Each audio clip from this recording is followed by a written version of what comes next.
Hello guys, it's me, Xalus HB. Today I'm going to be going into my universe, which is known as Earth Xenon.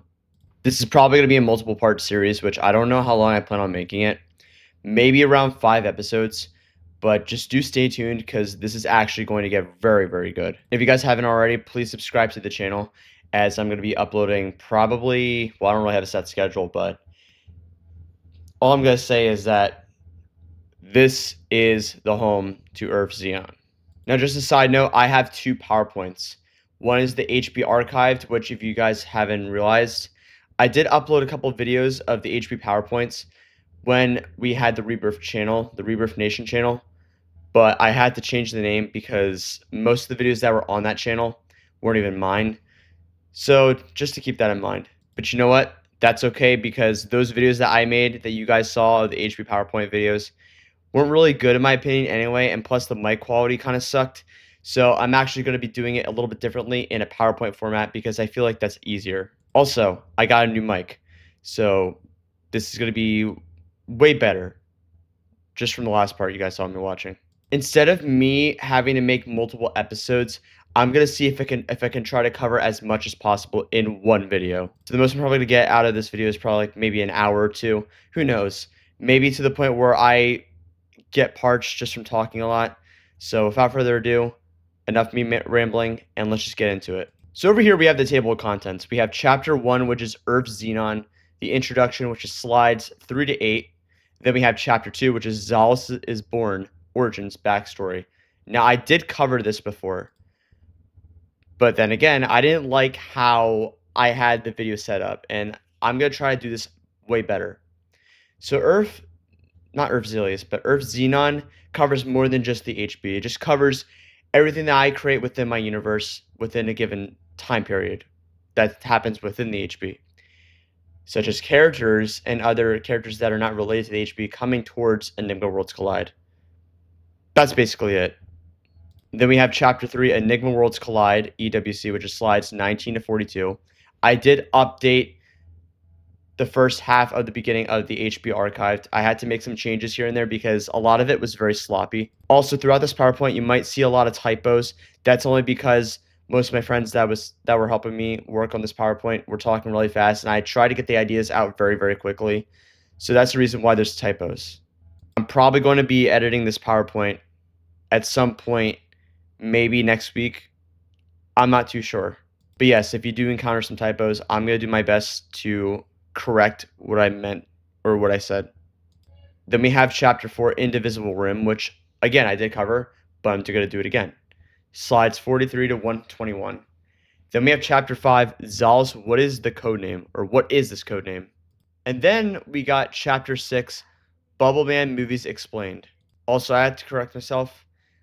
I'm not too sure if this is the final version of Earth Xenon yet.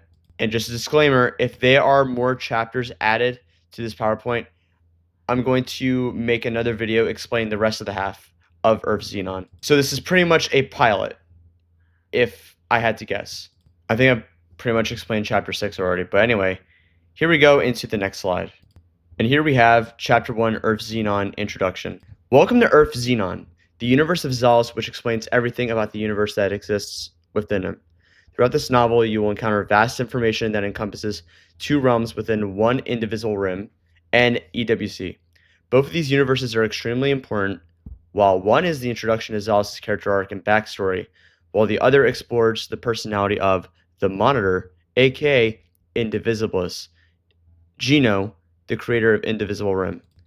And just a disclaimer, the next slide does have some profane language, so just to point that out. The HP Golden Age. The HP Golden Age is a series of events that lead up to a pivotal moment in the HP success. The following is the dialogue that showed most of its significance. Hoffman, so it is you. What have you done to this organization? Crewmine, now let's not get so irritated. Today, shall we ensure you have nothing to fear? Hoffman grabs Crewmine's chair and interrogates him. I know what you're planning and I know what you've done. Who are you working for? Those people are not your friends anymore. They turned against you. Even to me, I don't seek that. Let me tell you the truth. You see, I've created something big, something extraordinary. People look up to me and say, I really do think we are better than the HB. Also, about H2O, okay? He's a fraud. That's why people believe me, that the hackerbots are really just a group of criminals after all. But someone like you decided to relive, to go back to the way things were. H2O was so kind for me to let me obtain his powers, but says I have to earn them. Well, times have changed. We're civilized human beings and can't go back to this fantasy world. The HB is not as bad as you think. We only hack to obtain what is ours, to create an empire, but we are different. See, people will join and then leave. You are nothing. So say goodbye to everyone you just met, because I have already done my part. Hoffman kicks Crewmine's desk and pushes him against the wall. Hoffman, tell me the truth. Where is that corrupted data? You seem to have nerves. I can tell. Maybe go upstairs and read a book, because surely there's nothing I enjoy is child temper tantrums. You're going to tell me where it is. You're a liar. No one will join you, you manipulative person. Please don't raise your voice at me. But let me tell you something. We are here for your safety. It'll only get worse as time goes on. So you were asking? Let me make this plain and simple. You have two options.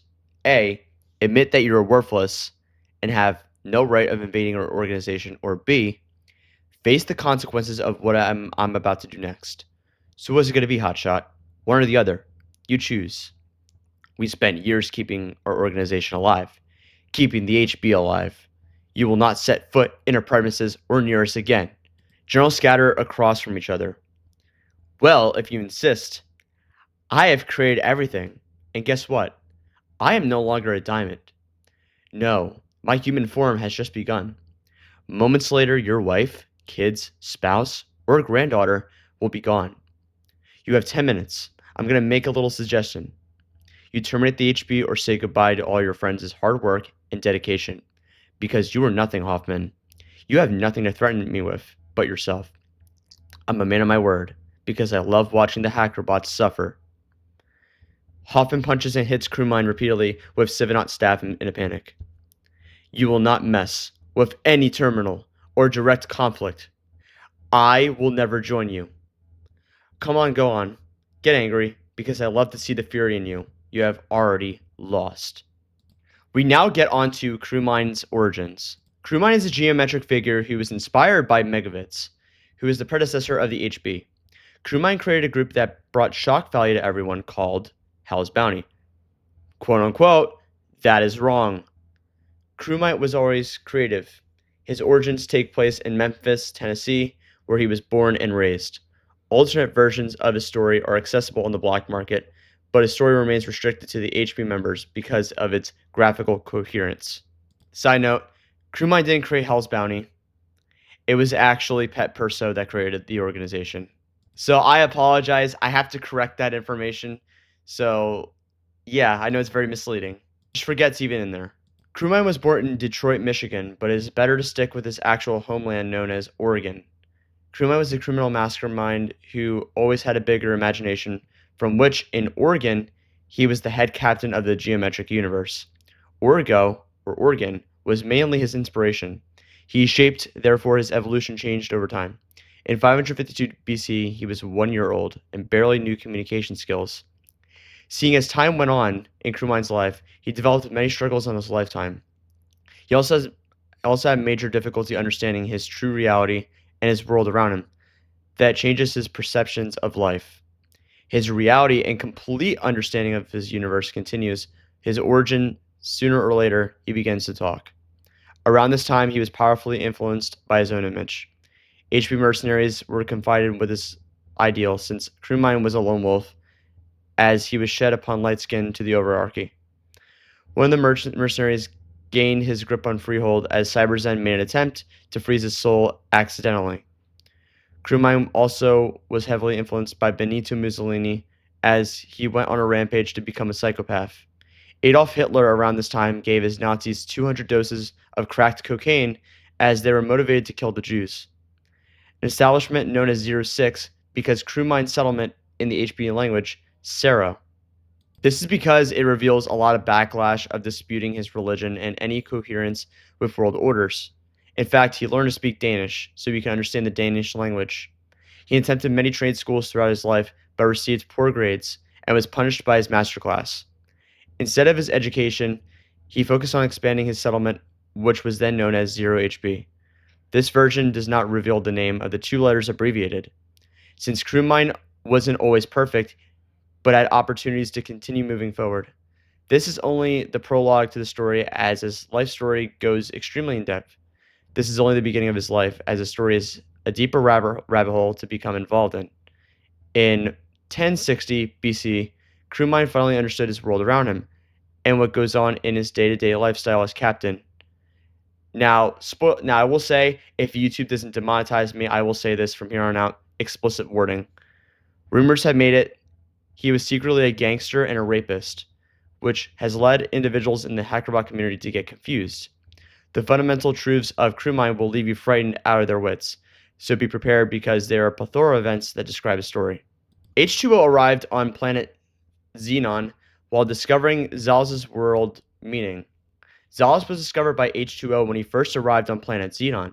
Prior to discover Earth ZENON, H2O began to become confused on why Xalus was reborn, or how Xalus managed to survive the events of what his world had to offer. When Xalus discovered H2O, he saw him as a valuable asset to become a guardian of Enigma. And the ultimate weakness is the one controlling it, Indivisible, the Monitor. However, no one knows that in order for the Monitor to be terminated, all pieces of Xalus' world would have to match up to the events within the HB metaverse, within its timeline. Once everything within Indivisible Rim is connected, then it reveals information to H2O that in order to destroy Indivisible Rim's creator, the Monitor, he would have to restore the timeline of all the events in the HB to Xalus' world, which would then weaken the Monitor's powers. Once the Monitor is destroyed, the HB is fully restored back to his original state with all events of its timeline connected. We now get onto Chapter 2, Xalus is Born Origins Backstory. The HB will be remembered for all its memories cherished. This includes the disappearance of Gamer T, Thomas Nintendo. Thomas Nintendo is a YouTube channel that consists of gameplay from games of Nintendo, most importantly Mario Kart 7. And yes, that person, Thomas Nintendo, is me. That's the person I'm talking about, which I deleted all the videos because I felt like it, and most of the videos were actually my brother's that he made, and I didn't want them on my channel whatsoever. I just decided to delete all my videos because I just wanted a fresh start, and I feel like I was just making generic bland Nintendo content, and I just only wanted to focus on Nintendo, and that pretty much made my channel die, I guess. I still remember the amount of subscribers I had. I had like 52 subscribers, if I had to guess. So yeah, that channel is completely restarted, I would say. Gamer T's codename Thomas Nintendo stuck with him throughout 5 years of his life, as his channel was gaining many subscribers. Mario Kart 7 is one of the reasons it's more recognizable to this day, as he was known for wearing a backwards cap and the use of his intro. Good morning, gamers. My name is Thomas Nintendo, and welcome back to Mario Kart 7! Soon, Thomas Nintendo's codename was expired from 2016 to 2020. In 2020, something major happened, as he was given a new codename under the nickname Xalus HB. However, the codename was not just given to him, there's a reason why that is. Xalus is also known as Subject H3, which he was given his codename for significance and honor.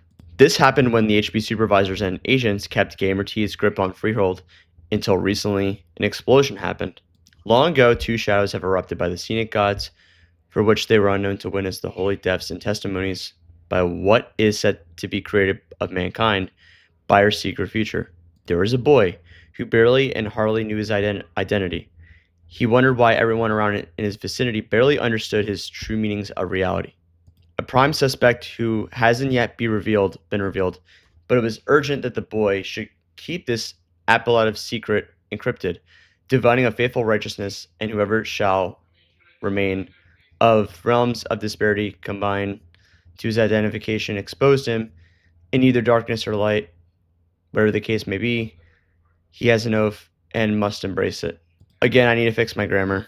Back in the early history of the HB, Xalus was slowly being created before he came to life. Groups of scientists worked together to create an entity that would coexist to Earth. However, this is very unpredictable since the creation will not be created yet. This creation goes under the classification the boy, which no one really knew who the boy is, which could undergo mystery. The boy was given no identification, no appearance, and no personality all his life. He would soon remain shy and innocent until recently something extraordinary came into sight. He kept records of his identification. The mission was simple, as he would capture and interrogate his own will. Soon his identification, Agent Rhodes Mitchell, Enigma Worlds Collide, codenamed Deceiver, IM process was complete. The boy had no parents, no guardian, and was soon raised by his uncle, Raymond Kurt, who surprisingly worked with Gamer D's half-brother. The test was simple. There are two processes, the identification and the experimentation. Suddenly, when the boy's identification was revealed, it became something menacing, something domestic, ill, and tormented. Computers malfunctioned, stopped working, and were required to have his display name. The government was kept unnoticed, while Agent Rhodes Mitchell was sent on rogue. These are gifts. Gifts given to me since I was born, said the boy. This person was later referred to Subject H3, when the process of the identification failed. Before Xalus escaped from his dark past that awaited to share his reality, he was held under a secret call sign given by the scientists and agents that worked with him, so-called Isolation Protocol. Isolation Protocol was a call sign never given to the boy due to his ability to reveal his true identity. This has been attempted on numerous occasions, but it was simply unsuccessful. Scientists begged for the boy to answer a series of questions which he did not have the answers to, and so he spent his entire life being classified as a number called B112. The boy was insulted due to him being classified as a number. He then said something along the lines of this: "These are gifts. Gifts given to me since I was born," said the boy. This person was later referred to as Subject H3. When the process of the identification failed, 5 years later, he became isolated at age 10. But there was an order to never stare at the face of Subject H3. Doctors and nurses then advised something to Subject H3. After the boy was created, many tests have continued to fail. The boy's number classification became stale. This then led up to Operation Outbreak, which is not meant to be taken seriously. Now, we'll say what you're about to get into right now is actually the funny part of this entire operation, so just brace yourselves. Dr. Stephen Klein said this: "Hello, little boy. It's been a long time since we met. Don't worry, we'll get you out of here soon. I can fix you. I've raised you for 7 years of my life. You can trust us. We won't hurt you." The doctors were classified as lazy, untrained, slow, uneducated, and incompetent. These doctors barely knew how surgery works, and are criticized for their work ethic day after day. Overall, these doctors were very unprofessional. The boy would never come out as human if it wasn't for the doctors that killed its fetus, and guess what happened? They failed to experiment on him again. It turns out it was because that the scientists and doctors were severely drunk and had no idea what they were expecting. This is the part to take seriously. Instead of bringing the boy back to life, they executed him by electric chair and fried his intestines open. If you can guess what happened next, the boy survived the execution while in the lab. They had absolutely no reason to have an electric chair in their lab in the first place. The boy then came out as the size of this. He was turned into a dwarf. Crazy to think about, if you ask me. He was not on death row. He was experimented on in a lab. Although you may think that since he was probably at one point charged with a life sentence and a misdemeanor. The lab the boy was held in had a prison vibe, as he was no longer comfortable with the stay. It was all Stephen Klein's fault. One of the scientists had worked in the lab, as he was now a prisoner, condemned to death. The boy's execution was interrupted. It turns out, due to the electric shock, metallic alloy rebuilt itself to form a single human being. And this is when the boy regained his true form. One doctor was in great fear and said, "Not gonna say." However, that is not how Gamer T was not in possession of this codename. It was actually from none other than Xalus Sr. who passed on his name to Gamer T. At the time of his death, since he was the godfather of the HB, he wanted him to carry his legacy. And side note, Gamer T was not just a prototype The metallic alloy was dangerous, as Xalus means Christ have mercy. The boy was Gamer T, but he felt nothing during the process, and then he said this, "I'm alive." And now we get right onto the experimentation room. These rooms were kept in the facility, but Subject H3 had a bag over his head and was held in a coffin. He was then taken to a medical repercussion center by the CIA. He was unsure of what could happen. This center was called Peterson Bridge, aka the lowest rated medical center in the HB. He was then sent out of the coffin, and his experimentation began in a BOPM convict called BO52. In total, there are thousands upon BO centers, and this center turned out to cause major flaws and problems.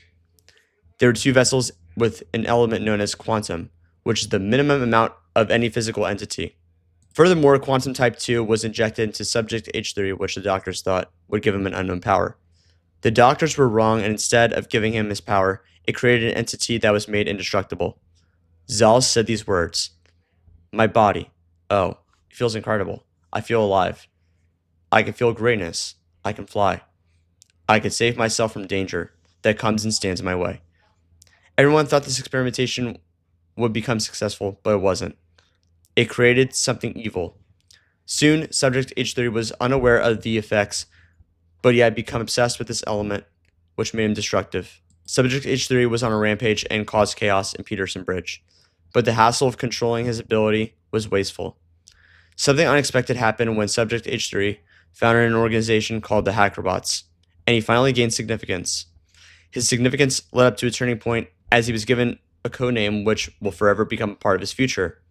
Xalus, aka the Godfather of the HB. And now we get onto the third chapter of this entire video, which is Enigma Worlds Collide, the moment you all have been waiting for. Enigma Worlds Collide is an open world story game that is not set to be released sometime in the future. This game is also created by us Hackerbots. It's nothing compared to the previous titles, as previous titles were non-realistic. However, this is the first ever realistic Hackerbot video game that is being created and will soon be released sometime in the near future. We just don't know when. Enigma Worlds Collide is commonly known as EWC, abbreviated, but either one works depending on what the game is called. We are hoping to plan to release this game sometime in 2036 or 2050. We are simply incapable of launching an official studio. This is quite obvious. Enigma Worlds Collide will be a AAA title. That is, if it is possible to make something like this happen. We are inexperienced with game development and need to improve on design, quality, performance, and character modeling. As for the coding, sources like HECTAC will not be applicable in regards to the development of EWC. Various game studios work with other studios to make games possible for early release. As for the Hackerbots, we are inexperienced in networking with other game studios. In order for Enigma Worlds Collide to become a AAA title, various game studios are required to take part in the development of EWC, since we were going for realistic graphics. Our mission with Enigma Worlds Collide is to captivate character dynamics and give the player the option to make choices and give them freedom to explore the world in the HB metaverse. It is also worth mentioning this is going to be an official Ubisoft title. However, there is much lore when it comes to EWC and the HB, but when it comes to the lore within the EWC realm, think of it in terms of Xalus' character arc. Now this is the most confusing part most of our HB fanbase can never seem to understand, and that is the concept of the Skata Domus. Domus is one of the creations of Xalus' figments while residing to his downfall. The Skata refers to neural information of Xalus' reprogramming his character models, more specifically his sprite versions of Xalus' combined. It is a titanium alloy reciprocated within 2 meters of distance Earth modules. It was also commonly known as the Receiver of Hell. Domus barely made any connection to Xalus' revolution, but wanted to become more fixated on his reflection in unison. Domus talked to none other than Victor Stormrider, who shared his interests with archaeology and philosophies. Skata was being far-fetched without Xalus' knowledge, but soon marked his soul to become corrupt. Victor was seen 30 years into the cyberverse with his interaction with Decryptus. He had no idea that Decryptus was finessing him with Domus all this time. But then Domus later met with the monitor of Indivisibles, not Indivisibles, aka the creator of Indivisible Rim. Together, Decryptus, Indivisibles, and Skata came up with the valid solution to prevent the decryption of Xalus' files. Xalus was lucky to fill in on the issue and told Decryptus to allow him to access Zion's follows and no one else. This is quite obvious. Enigma Worlds Collide will be a AAA title. That is, if it is possible to make something like this happen.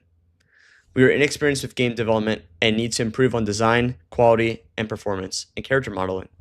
As for the coding sources like HECTAC will not be applicable in regards to the development of EWC. Various game studios work with other studios to make games possible for early release. As for the hackerbots, we were inexperienced in networking with other game studios. In order for Enigma Worlds Collide to become a AAA title, various game studios are required to take part in the development of EWC, since we are going to be going for realistic graphics. Our mission with Enigma Worlds Collide is to captivate character dynamics and give the player the option to make choices and give them freedom to explore the world in the HB metaverse. Enigma Worlds Collide will feature a variety of settings, as a lot of games give you the option to customize your gameplay. Enigma Worlds Collide settings are in fact different from most games, giving the player the freedom to not only customize their experience, but can have better quality when playing. There's not much to go into these settings in regards to detail. Enigma Worlds Collide will support the following inputs provided: FOV, first person, HBR. You get the gist of it. Just a heads up, EWC will also be playable across all platforms, including next-gen consoles, Xbox Series S. And I don't know why I did that.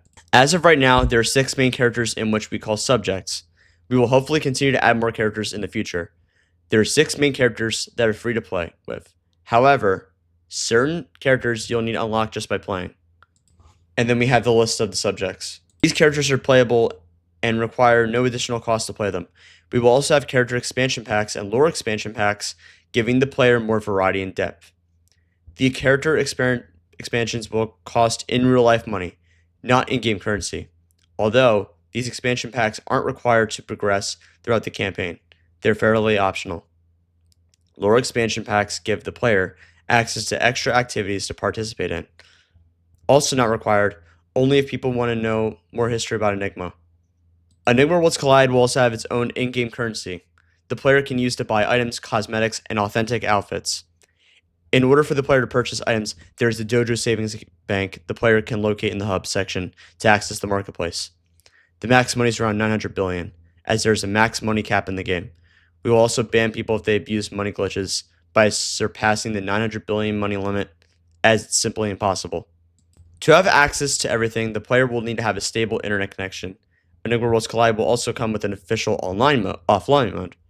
Story mode can be played both online and offline. However, the player will not have access to the hub world if they're offline. The story mode tells a story about Enigma and gives the players access to story missions only. The player can still progress with story mode through the story missions. However, in order to do so, side mission, optional quests, and unlock DLC, they'll need to have an internet connection as well as to have access to the hub world. The online play is not the same as the story mode. Online features of Enigma Worlds Collide also include a dojo savings account, side quests, optional quests, unlock DLC, and more open world aspects. While this game may be open world, the campaign is not part of the open world portion, thus meaning the player will not receive any currency prior to completing story missions in offline mode, but will receive currency while online. And speaking of currency, this in-game currency is also known as dojo credits, which can be used to purchase clothes and items. And now we get onto the characters. Sarah Keniff is a woman who got experience with the Nazis in the 1980s and was forced to train under conditions. She's a 100-year-old relic that was somehow experimented on, well, a live experiment, was expensive. The businessman gave it to her for free because of her honor and her service in the war. She has a power given from doctors, and the only way she can get this power was through a research center on Mars. The research center was very dangerous because she was forced to go to the center to get injected by the EIB serum, located in her body. She mastered the EIB research center tried to get training for her. Previously a special ops assassin, the EIB serum did the exact opposite from what was expected. Sarah would realize she would drift off slowly while in the facility. The EIB serum was so deadly it killed the town alone. EIB serum took away all attributes for Sarah, including the superhuman flight, levitation, stability, superhuman strength. The power of two gods combined really sophisticated. Flashbacks, clear points, metal hard skin. The The EIB serum was a series of absent substances. The EIB serum contained a lot of materials and created an indestructible alloy. Flexible burlap straps, more powerful than Luke Cage, flight ability, and her weakness is gallium. Gallium in the EWC is a substance found on Jupiter. Sarah is way more powerful than any other superhero. She is immortal and will not die or age, and the EIB serum gives her the extra ability to live longer, and that's about it. So far, we do not have any character models yet, and we apologize for no images of each of these NPCs. There are around 15 NPCs so far, which we won't be able to cover. If you'd like to know the rest of the NPCs, side note, the video is no longer available because it's taken down. So I gotta update that. Volgar Phillips can enlighten solar power primarily from the sun, and has the ability to see through the sun with the naked eye. He was trained as an astronomer. Am I saying that right? He can manipulate temperature levels and turn vivid. Heat radiation, always remain inactive during seasonal climate changes. He is the primary consultant in the EWC universe. He can predict past and visions of future outcomes, create illusions of his own image, and has the ability to change the day and night cycle. Immune to water. His weakness is gallium, pyrite, and kryptonite. He has a parched voice, and the reason being is due to morning breath, as he inhales without realizing he's inhaling atomic breath. There's only one character in this game that is autistic but isn't similar to Xalus. He often struggles with a lot of social cues and has tendencies to act impulsive. ADHD, OCD, very smart, however, and has an immense interest in robotics and developing mechanical AI. He's also very powerful, but also one of the most weak characters in EWC. He can create shadows. He has hypnotization powers. In 200 years after Time Zone 1, he was in his own illusions. Stealth, walk, touch, neurological manipulation, enemy manipulation, and his weakness is death touch, lightning, and phosphorus. He passes out when near like gold elements or projectiles, but he's also very powerful. The difference between Gerald and Xalus is that Xalus shows no interest in anything Gerald is passionate about. Gerald Oshweiser is one of the worst NPCs out of all the NPCs combined. His personality is quite attentive, while Xalus is depicted as more serious toned. Xalus has no interest in robotics, and it's safe to say that Xalus and Gerald never got along in the first place. Gerald's not stupid. He's very intelligent, but also makes the wrong choices. It is also hard to tell if Gerald has any symptoms of autism because he is seen, for the most part, hyperactive and tends to be impulsive frequently. He is specialized into military training, currently residing in the Navy SEALs, part of the military organization of Grunau, Holy Respiration. His brother Alex Bainsworth is related to his wife, who also trained in Gunboy. His wife is considered part of a gang. Depictions of abuse, experienced trauma around the time when other medical alloys were created in the insurgency. His wife's name is Amanda Silverheart, who is being decapitated by self-centered reduction. Alex Bainsworth and Amanda Silverheart, both in an on and off relationship. Paul Bainsworth's words say, "If I were alive, I'd be darkness as in the sake of royalty. Come, my brother, take her soul and impale within the depths of God." Paul Bainsworth also has shadow manipulation, nirvanic powers, and ultimate reality and wisdom. His wife is considered a female gangster. The group of ex-Gargus imprisoned Amanda to humanize her morality as she was being tested and charged with sexual assault. He has psychological manipulation, confusion. Paul Bainsworth creates a decoy of his invulnerable outputs to scan for detections. If Bainsworth decoys are shot or remain touched, it would concuss anyone who walks near his decoys. He can disrupt all electricity and IP addresses within a variety of LAN servers. People will be unable to access solar connection due to loose connections. He has supernatural powers and was held in a biochemical experimentation facility, BO52. The researchers who conducted Bainsworth's research inferred that he was somehow unable to specialize in becoming invulnerable to the nuclear reaction that was transferred inside his flesh. Alum is a special synthetic metal found on the surface of the moon. This nuclear waste is known as quantum type 2, that traversed inside his body, also known as the AEB serum. The AEB serum is similar to the EIB serum, except it is not as deadly, but more suspicious. Military officials have detested the AEB serum, while scientists tested the EIB serum when it was manufactured in 1974. AEB serum was considered an illegal prescription drug designed to release endorphins within a person's body and cure depression. Instead, it did the exact opposite. One of the effects of the AEB serum is emancipation, poison, eternal love, death, fatality, and arson. Bainsworth somehow was accused of being injected with the AEB serum when military executives ran rigorous tests on Bainsworth, each involving decapitation, treason, and delusions. The AEB serum also gave Bainsworth affinity. In this case, it gives him a heart attack, weekly. He was well known for his strict and sincere personality, and treats his friends like brothers and family. He's also kind-hearted and died at age 40 from poison. Agent Rhodes Mitchell was tested under government agencies prior to H.B. Marshall's government, also known as Project B-12. This government was essential to all of the mercenaries capable of going after the receiving end based on their intel and likeness of all alloys created in the universe. He has cloakness, blackness, and elapsed time 12 seconds for each phase. He was sent on rogue as an investigator to track intel available. Poisoned Steven because he was unaffiliated with other experimentations tested. He was sent to a research human psychology center and has enemy manipulation.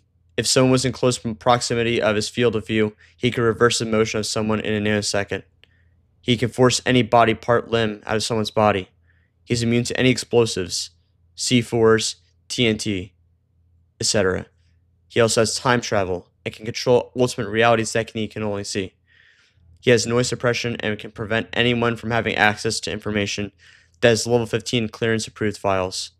He has interrogation and is a multimillionaire. He started a business called Jericho Triton, which collects blood samples which are used to reveal clues that are unknown to the public. He's the youngest agent to ever decipher cryptography and unleash codes accessible to certain people. He has a flight ability and is a former spacecraft engineer, working for Nate Gord. Nate Gord works with the science of flight and resistance to matter in space and duration of cyberspace. This character that I'm about to talk about is probably one of my favorite characters that I created within EWC. And I actually got this idea because when I was at work, I had like eczema on my hands, I think. And then that just gave me an idea for a character. So here you guys go. Jake Stevens, aka Two Hand, codename Blood Silver. Based on Two-Face from Batman. Intoxication. Receives his powers from bacterial infections, but also from dangerous chemicals. Chemical absorption. Dermatitis powers. The left and right side of his hands are infected. Scales in the formation of dragon scales. Skin of the pinky towards the middle finger is infected. First half of the left and right hands, the outer half is completely normal. Dry skin patch is known as skin fungal infection. Any projectile, human-like, or object he touches will shatter into dragon scale pieces. He also has magnetic manipulation, telekinesis, and not only his hand is half infected, he can also fully infect his hands. Canola oil is a type of oil. Antibiotics will do the opposite of treatment, but will cause third-degree burns on every part of his body. He has infection strength. If his skin is infective, he would shatter himself. Receives infected hands from the sun, dry heat, soap, and antibacterial products. Can only fully infect his hands for a certain period of time. With this power, he can not only destroy a building, but can demolish an entire city with just 2 hands. Here's a list of his capabilities. He can transmit the infection towards people, cause instant death, power similar to Death Touch, monohybrid. Instead of causing death, it will shatter a person into pieces. Pieces will travel underground, causing roots to travel anywhere. Can enter the soul of another human. Can destroy the earth with only his pinky. EWC mercenaries and citizens receive backlash about this ability, which tells them death is the enemy. Received reports on K-Money, as he is responsible for receiving his abilities. Projectile incarceration. Indivisibles found out that Xalus was connected to Domus. Domus decided to give up his life for the build of a special serum that contains an innocent projectile called Vilitum. Vilitum is a serum made entirely out of gold, thus created by none other than Goldberg. Goldberg once said this during his speech, that Vilitum was a classified serum that was never talked about. The following excerpt dialogue explains Goldberg's message to the public. And this is the whole dialogue. You guys can just read it yourselves. I'm not going to read it just because. Here's some more of the dialogue that is pretty much introduced. So I'm not going to read it all just because it's going to, I have a parched voice. So yeah, you guys can pause and read it.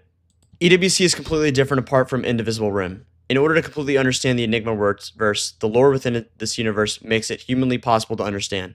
There are multiple files within each character. Each of these files explain the story of how these characters are unique towards one another. Starting off, there are 15 books in total for each character, which is compiled of extensive information about each character's backstory. However, it is worth mentioning that all HB-related content is completely removed from Rebirth Nation, as the channel serves as the notorious Mario Kart 7 series. HB-related content will still be explained in each of the books. The list of the files within EWC are not said to be revealed, but still in progress. Does this mean that EWC will be released sometime in 2025? It is very unlikely as to when this HB AAA title will be released. As a matter of fact, Hackerbots had their own licensed trademark for every game we published. Violators of this trademark registry within our public domain will be terminated. And these are the list of files that are within the Enigma Worlds Collide, or that are different from Indivisible Rim. So I had an idea to incorporate certain elements of a TV show that I used to watch called Arrow, produced by the CW, and to make use of its rarest craft to embrace Xalus' character. In fact, Xalus is almost secretly connected towards Green Arrow. But there is a catch to all this. Oliver Queen and John Diggle have become close allies and friends who supported one another, but then soon decided to form their own team, Team Arrow, which consists of Wild Dog, Black Siren, Overwatch, John Diggle, Roy. The catch to all this is that we are no affiliation with CW's network and don't feel like we need to compare our characters to DC superheroes, which again will only result in the organization being shut down. If you really think about it, Xalus is basically the Green Arrow of EWC, while as John Diggle or Spartan is Cyberzens artist character J. Mike X. Xalus and Cyberzen are both music producers and revealed in the very beginning of EWC, which opens up the introduction to none other than Xalus' home called Sound City. J. Mike X and Xalus both actively live in the city to protect it from artists who have failed their music career as a joke, but more into that later. Sound City is also home to Sour Note's character, where most of his stage events are held. However, there are people trying to ruin the city by producing bad music and ruining the industry. Similar to Green Arrow, Xalus and Cyberzen work together to hunt down those who have failed their city. Sound City only serves those who have improved the music industry, have been successful as a music producer. Person, first and last name, you have failed this industry, are the following words Xalus says to anyone who has failed. Xalus was faced with a lot of controversy regarding his city. Even though with him being behind a mask, he still turns himself in and never lies about the type of person he truly is. Sound City's environment and atmosphere is, well, you guessed it, music. It's not just terribly produced music that would become a threat towards the failure of his city. Sounds that are not properly produced and sounds that do not project musical chords and measures would also become a huge problem. Think of, for example, sounds like a jackhammer going off or sounds of a garbage truck. Especially the type of sounds that have a super high decibel level, a person can't even hear himself or herself talk. The list goes on from here. Simply put, any sound that does not have any music will create disaster, not just to him, but to everyone that lives in Sound City.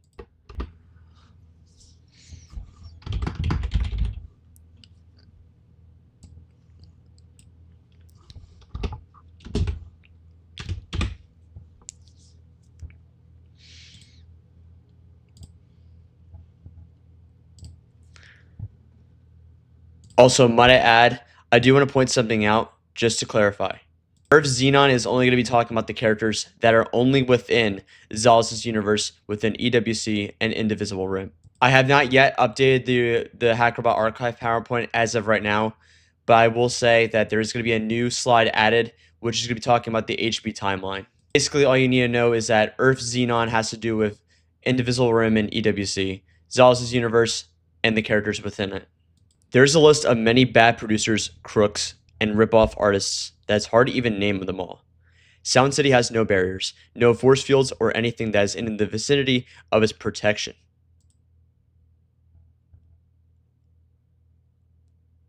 To become fully secure, which makes it easily accessible for anyone willing to enter. This is a big deal as Xalus must come up with a solution to prevent this from occurring, along with J. Mike X.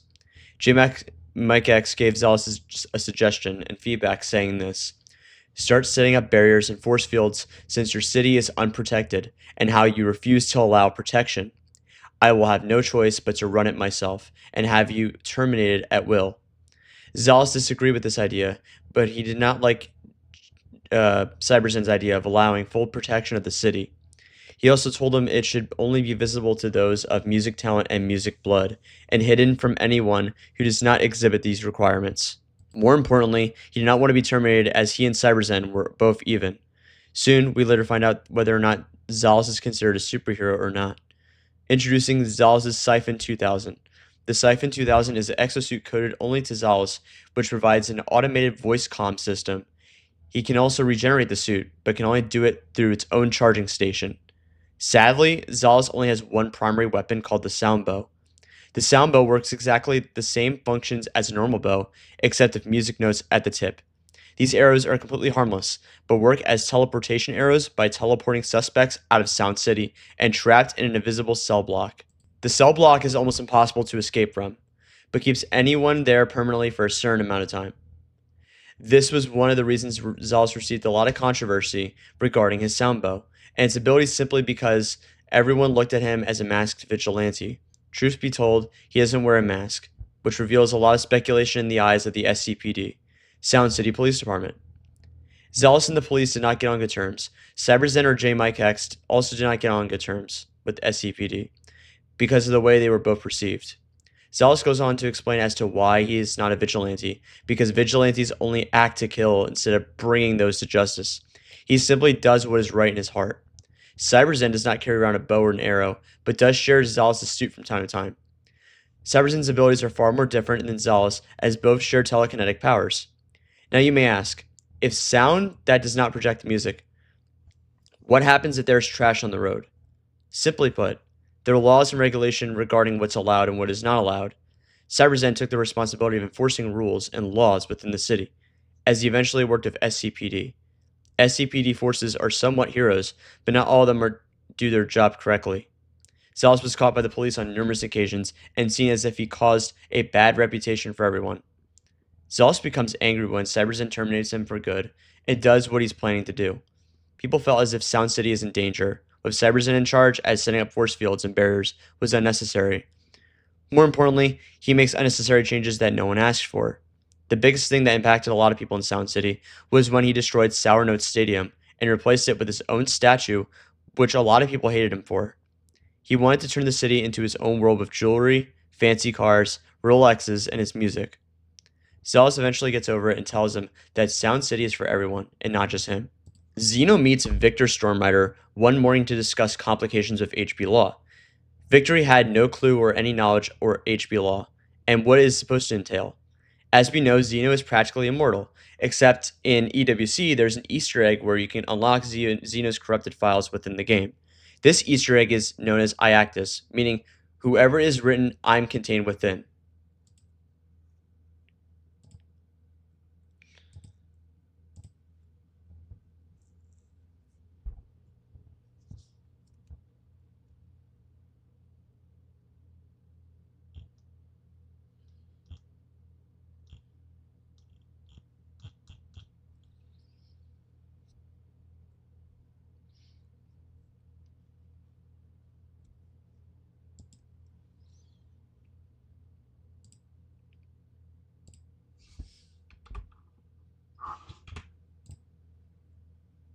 Sournote is not talked about much in the EWC universe or in this universe. Sournote's abilities are to be able to produce sound waves whenever music is played in the background. He has 5 music tattoos all over his body, but is able to produce sound when all of them light up in unison. There are not many connections with him. Through the closest we can get is Wavelength and Sournote's musical collision. Not much to talk about. The Concert of the Heart was a concert that nobody knew happened. It ended up being a disaster because it marked the end of Sournote's career. We now get on to the 4th chapter of Earth Xenon, which is Indivisible Rim. And I like to say that this chapter is very long, and it's probably going to make my voice break, and my voice box is going to stop working by the time I'm done. So, be prepared. Indivisible Rim is an event that takes place a few years after the events of Enigma Worlds Collide. Indivisible Rim is also a topic in the HB that talks about events that happened before the Hackerbots was formed. Actually, that's wrong. Long ago, we had no history on the group and how it started, but it soon changed when more and more lore was continuously added to keep the motive of the HB going. Indivisible Rim also explains the Hackerbots in an origin timeline, what events occurred before they were founded. Yeah, do you want to point out a side note what I just said right there? Indivisible Rim only talks about the events that happened in the Hybrid Brawn and pretty much all the Hybrid Brawn organizations and the HT organizations. It does not talk about those organizations themselves. That is in Earth Hydra. Earth Hydra specifically talks about the HT and the HP organizations and how they evolved over time, not Earth Xenon. Indivisible Rim is also a prequel to none other than the EWC universe, created by none other than Cyberzens himself. What's interesting about Indivisible Rim and EWC is that both of these universes are interconnected towards one another, thus meaning Cyberzens was the creator of X3, which was a subsequent alloy which will eventually become known as Xalus. The EWC universe marks Cyberzens, and Xalus' universe, whilst Indivisible Rim explores the history behind the Hackerbot organization on how it was formed. Indivisible Rim has 5 tiers, but sadly one of the files was corrupted once again, and it was due to the fact that the tier list was published on Rebirth Nation, which is now called Thomas Nintendo OG. Again, that is wrong. I'm going to correct that. Indivisible Rim is an event that takes place a few years after the events of Enigma Worlds Collide. Indivisible Rim is also a topic in the HB that talks about the events that happened before the Hackerbots was formed.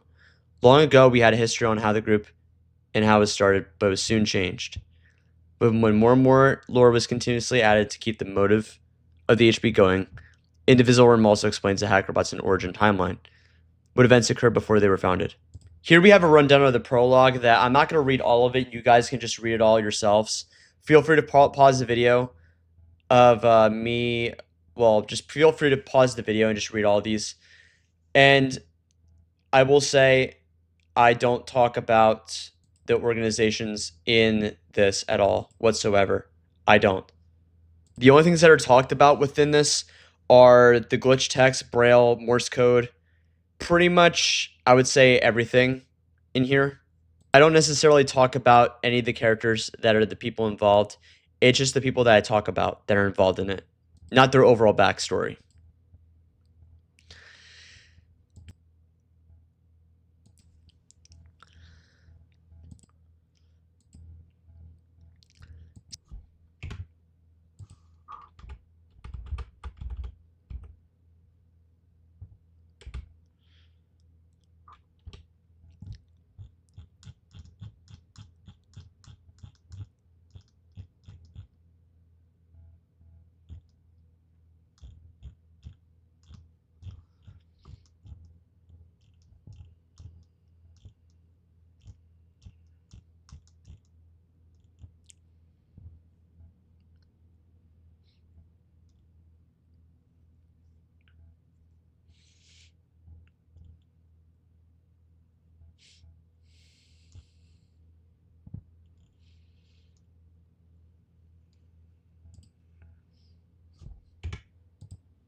Inspectors of the Hackerbots that are to witness events with unknown details about their humans were sent on the mission to go after the founder of Yoshiness while he was sent off of the throne to a lack of self-evaluation and contagion because he was forced to wear the unbearable defeat of the Yoshi clan.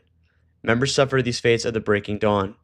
Yoshiness was forced to confess later on to Sir Yoshi Jr. to explain the purpose of living and the possibilities of foreshadowing the likely causes and parallel moments that he was mediating when he sold himself upon his rival that left him immortal. I'm King Yoshi and would love to see the HB collapse into the fiery pits of hell. We will assert our dominance because we are only so paramount.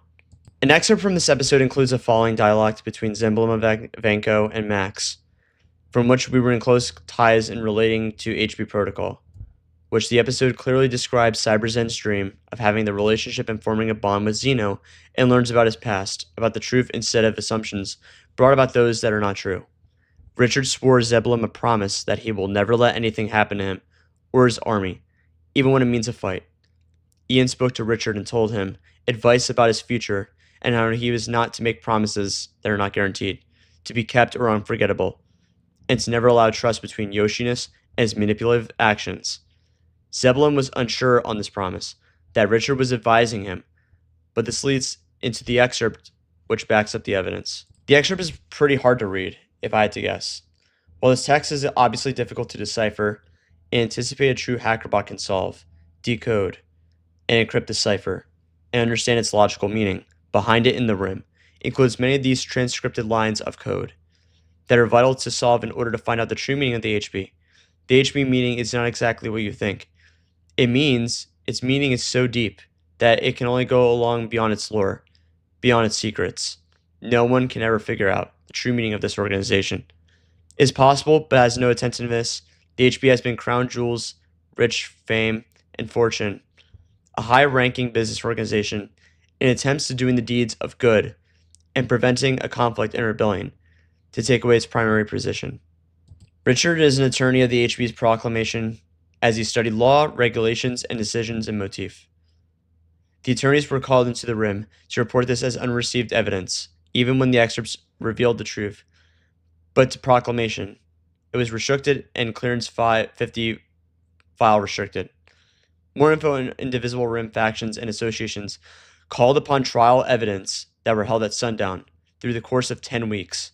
It was very important to have these trial evidence since it was major if one of them is missed and postponed every other hour of the day.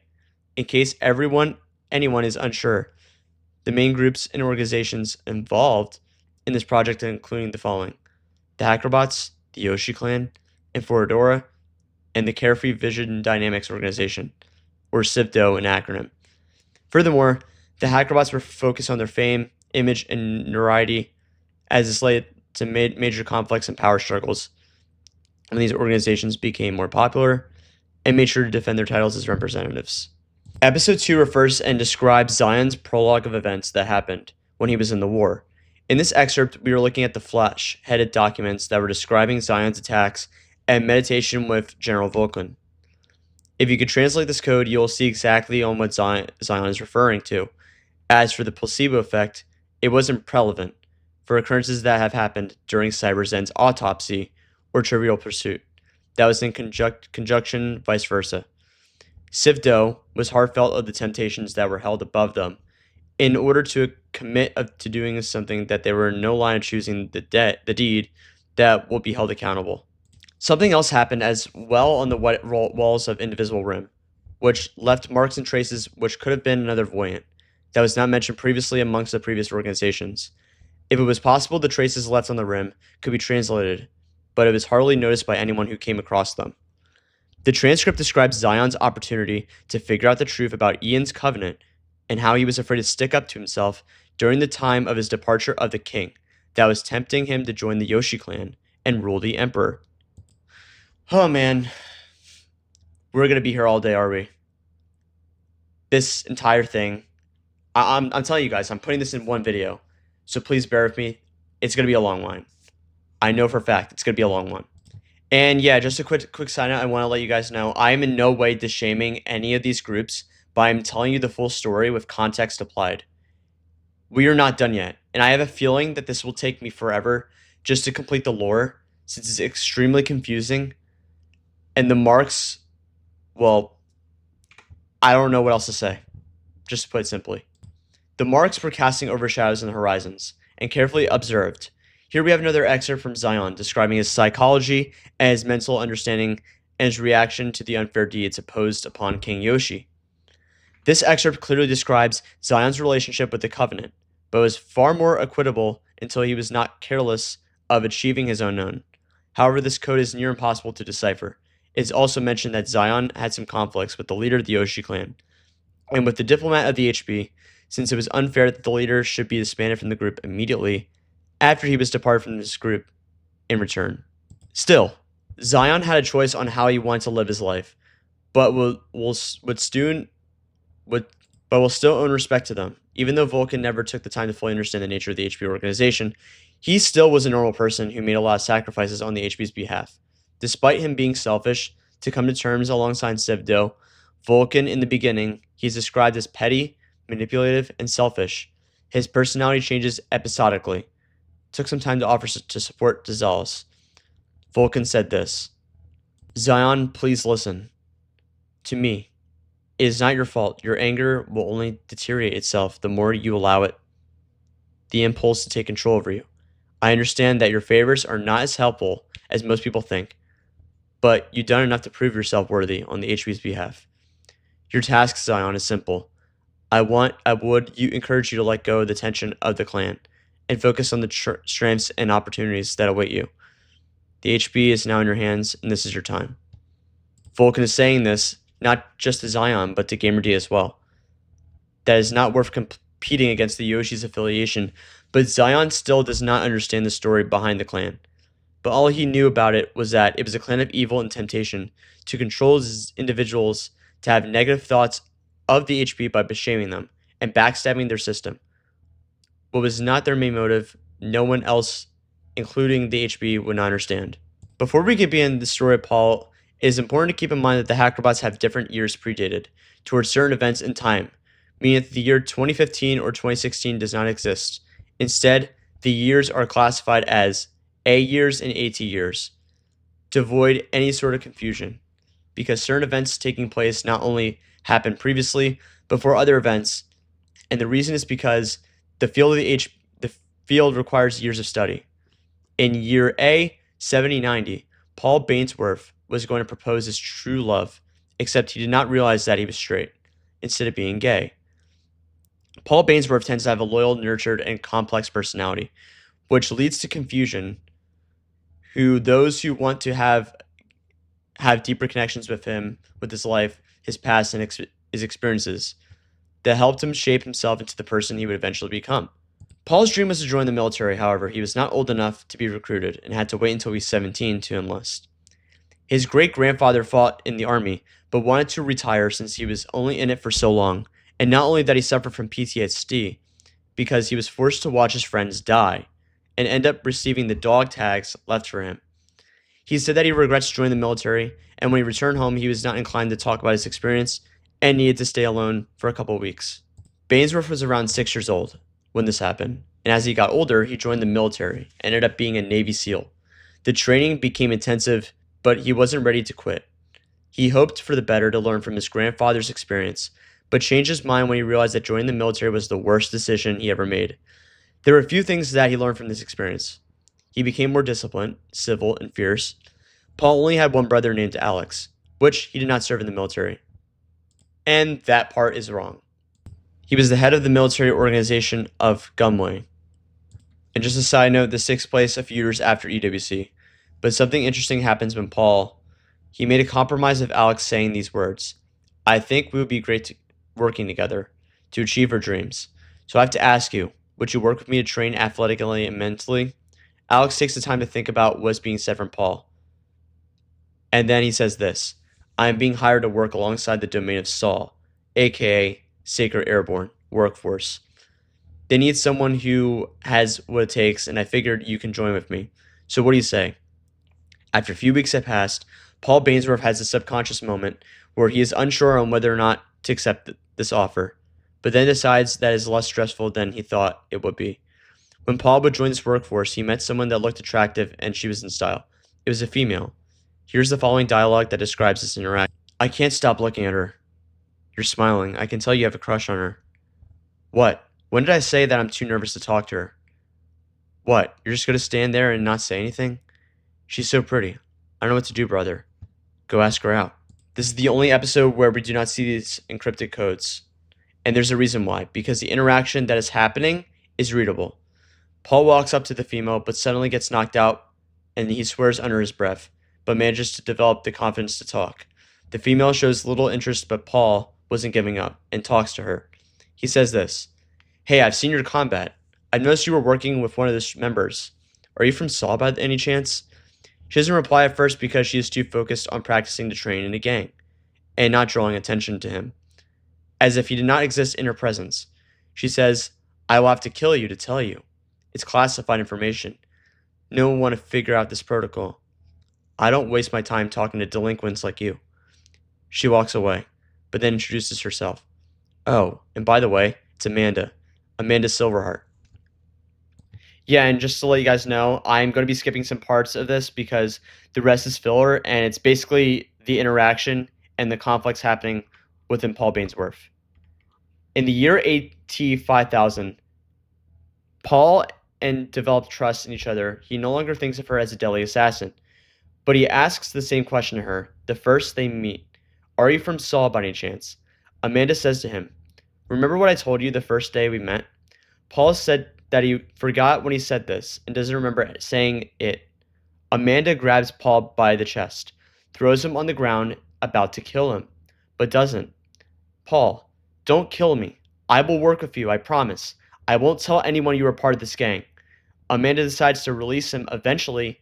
Paul proposes to her a couple weeks later to a wedding, but somehow Amanda wasn't expecting this. A side note, Amanda's actually Alex's girlfriend, wife. She gets angry and decides to get revenge on her brother. During the wedding, Amanda was having second thoughts about being engaged and said, I can't do it.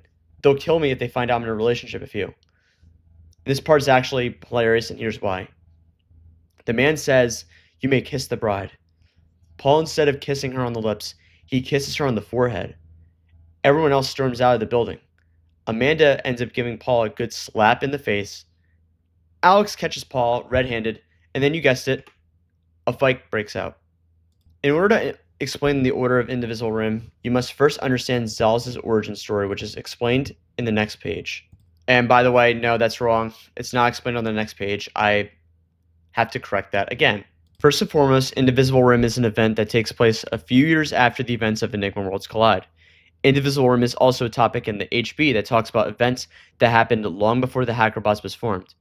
Long ago, we had no history on the group and how it was started, but it was soon changed when more and more lore was continuously added. To keep the motive of the HB going, Indivisible Rim also explains to the Hackerbots in an origin timeline what events occurred before they were founded. This is the list of the tiers in Indivisible Rim. Not like I'm going to be explaining all these tier lists because it's a whole mouthful, but I'm just going to be trying to read this as best as I can. There are 2 volumes for Indivisible Rim. Volume 1 has 5 tiers and Volume 2 has 3 tiers. In total, there are 8 tiers in Indivisible Rim, going from early Hackerbot history to present-day Hackerbots. In fact, the HB wasn't even called the Hackerbots. It was actually called the Hybrid Brawn Organization during the 1950s to the 2010s. Hybrid Brawn then ended up due to the events of the Hackerbot Civil War, but back to Volume 1 of the tier list. And these are the 5 tiers covered in the first volume. I'm going to say this and make it clear that I do not apologize. Well, actually, let me just tell you guys. Yeah, I do want to point something out. I'm going to say this and make it clear that I do apologize that this marks the end of the Hackerbots and the topics covered. I also want to say Indivisible Rim is the future of the Hackerbots as a whole. As for the second volume, there's not going to be a second volume for Indivisible Rim, by the way. Sadly, after this project, the HB will be going on a 2-month hiatus, and our future lies within us as an organization to introduce characters, make original content, and everything that we covered as this marks the end of the HB's history. However, this does not mean that the organization will shut down anytime soon. Future PowerPoints, I'm not too sure. I do want to say this, like, at the time of me writing this entire thing is probably outdated now. I do want to say, spoiler alert, Hell's Bounty pretty much marks the end, the rise and fall of the HB, because, let's just say, Hell's Bounty won. The HB died because they lost. They were unbeatable. Back in the church, Alex and Paul prepare themselves for a fistfight. As Alex briefly mentions to Paul Bainsworth about his behavior, was considered erratic. Alex says this to Paul, I loved her more than I loved the birth of the spirits. We have committed such mahogany. I will never accept forgiveness. Paul climbs onto the benches and pushes Alex directly into the faces of the crowd. The crowds of people storm outside the church. This is why everyone did not respond so blatantly, because a whole scene was happening that left a lot of people clueless. If it weren't for Alex, since he had a horrible setback on his behalf, no one is completely sure why Alex's reaction toward the situation made anything seem feasible, or whether or not Alex's feelings toward Amanda were strong. But he felt a sort of connection from her, because she was in spite of committing good against evil, not evil surpassing good. But if she was a horrible influence towards him, then Alex will never talk to her again. The reactions of those who have witnessed the event were tragic to an extent. Alex directly mentions to Paul that Amanda is his false love and is only within him. Furthermore, it wasn't until when Amanda completely rejects him, since he is no longer capable of managing his emotions and controlling himself. This is what is known as hypsinitis catalyst.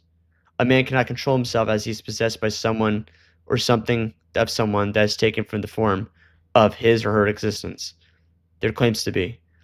The next day, Alex confronts Paul about the incident and says that their relationship can be shared, but it's only for quite some time, that something like this will never happen again. UDF is forced upon King Yoshi to control himself as he was brainwashed by his orders. Deeds, motives, and themes that are associated with him, Yoshiness tells UDF blatantly that the HB is useless and not the best group org there is in the world. He is forced to believe that the Hackerbots deserve nothing but to experience pain, suffrage, and guilt based on their prime motives. UDF one time accepted his offer, according to King Yoshi, and all the other Yoshis in the castle, that assisted him into understanding himself around his future resemblance and his creation. But King Yoshi wants the complete opposite of what is expected from him. He fails to accept Yoshiness as the main servant. Soon, UDF comes into a clash with the leader. But the problem happens when Yoshiness is no longer capable of achieving his title. A force is imposed upon UDF's demise, but has no way of controlling it. King Yoshi was soon held captive due to the wrong actions partaking in his domain, but its outcomes are determined by the changes according to the following statements. King Yoshi directs to UDF. The first statement he makes to him is to avoid HB classified information and develop a turning against wills behind their domain, and none shall be unwanted when the bird meets the eye. The second statement is often confusing and hard to deduce, but is basically inferred from the fact that anything that happens within the Yoshi clan shall happen within a reason to begin with. And with the reason determined, with the information given to UDF, it wasn't anything UDF should remember. The HB remains strong, united. Our hearts have shaped us for who we are. Our growth remains in contact with our organization. The revelation has just begun. Our future is at stake, but what is next, we will continue to accomplish amazing things and accomplish many challenges, obstacles in our future endeavors. We are truthful, we are never backing down. We have remained loyal and passionate about our organization's drive, motivation, and determination. I have watched us grow since middle school into young, fantastic, high-class CEOs. What is next for the HB is our journey. It's still not yet completed. Our PowerPoints provide insightful knowledge to those people. Our goal for us future Hackerbots is to achieve the most ever so difficult role in the entire HB ranking system, Diplomat. As this role is given to those who are extremely disciplined, respect authority, the highest role in the league, way more powerful and above all powerful than all the roles combined. This role is a combination of supervisor, president, high-class CEO, executive supervisor, lawyer role, captain, armor rank 4, prestige 4, and secretary and former superintendent role. This role will only be by far the most rigorous and challenging role to achieve. Only one person has managed to achieve this role. H2O meeting all the requirements, as it shows his work of honor and integrity. Yeah, and just a quick side note, I had to skip a couple slides because some of it was just talking about the same stuff I already mentioned before, just so you guys wouldn't get bored of hearing the same thing. But yeah, I don't think I gotta leave them out. I just gotta not include them in the video. We now get onto Tier 1. Civda organization was under its major protocols according to the Associated Press modified by HB executive laws of the Chinese Triad due to those protocols established. Civda would not comply with this issue and all shall be rested up forth against the will. Seconds later, a former alliance was inhibited by the HB president on the focus of working together instead of completely avoiding one another. But it would be different once Max realized that it was not worth unleashing the fates that pre-existed within Civdo's brim. The creation of fates is remembered as a society that would be bound to unchanged, which was a different connotation during the Civdo web. But before we actually talk about the creation of fates, that once pre-existed during the epilogue, Max decided it was time for a new change of life events, abnormal contagions, and human perceptions of dark realities that were once solved way back into the 13th century. to the departure of the former HP president. Max wanted to uplift Civdo's priorities because he was very loyal and sincere about their protocols that were held for purposes known to pre-exist. In the year A458, one of the Civdo members was gained permission and the ownership of a new organized system, which will forever resemble lives within the other's fates. This system was called and known as the Demerolic system, which is the introduction to the HP ranking system. The Demerolic system was established after the creation of Fates was created, shortly due to the departure of UDF's return to the Yoshi clan. However, Civdo was in direct conflict with the Yoshi clan's regime and decided to form a rebellion against their will. The rage happened when Civdo was in quarrelsome with Yoshiness and decided to never premature Yoshi's premiere. UDF takes a step towards his exchange within his predation, but he was known to become charismatic with his own set of flaws that correlate him.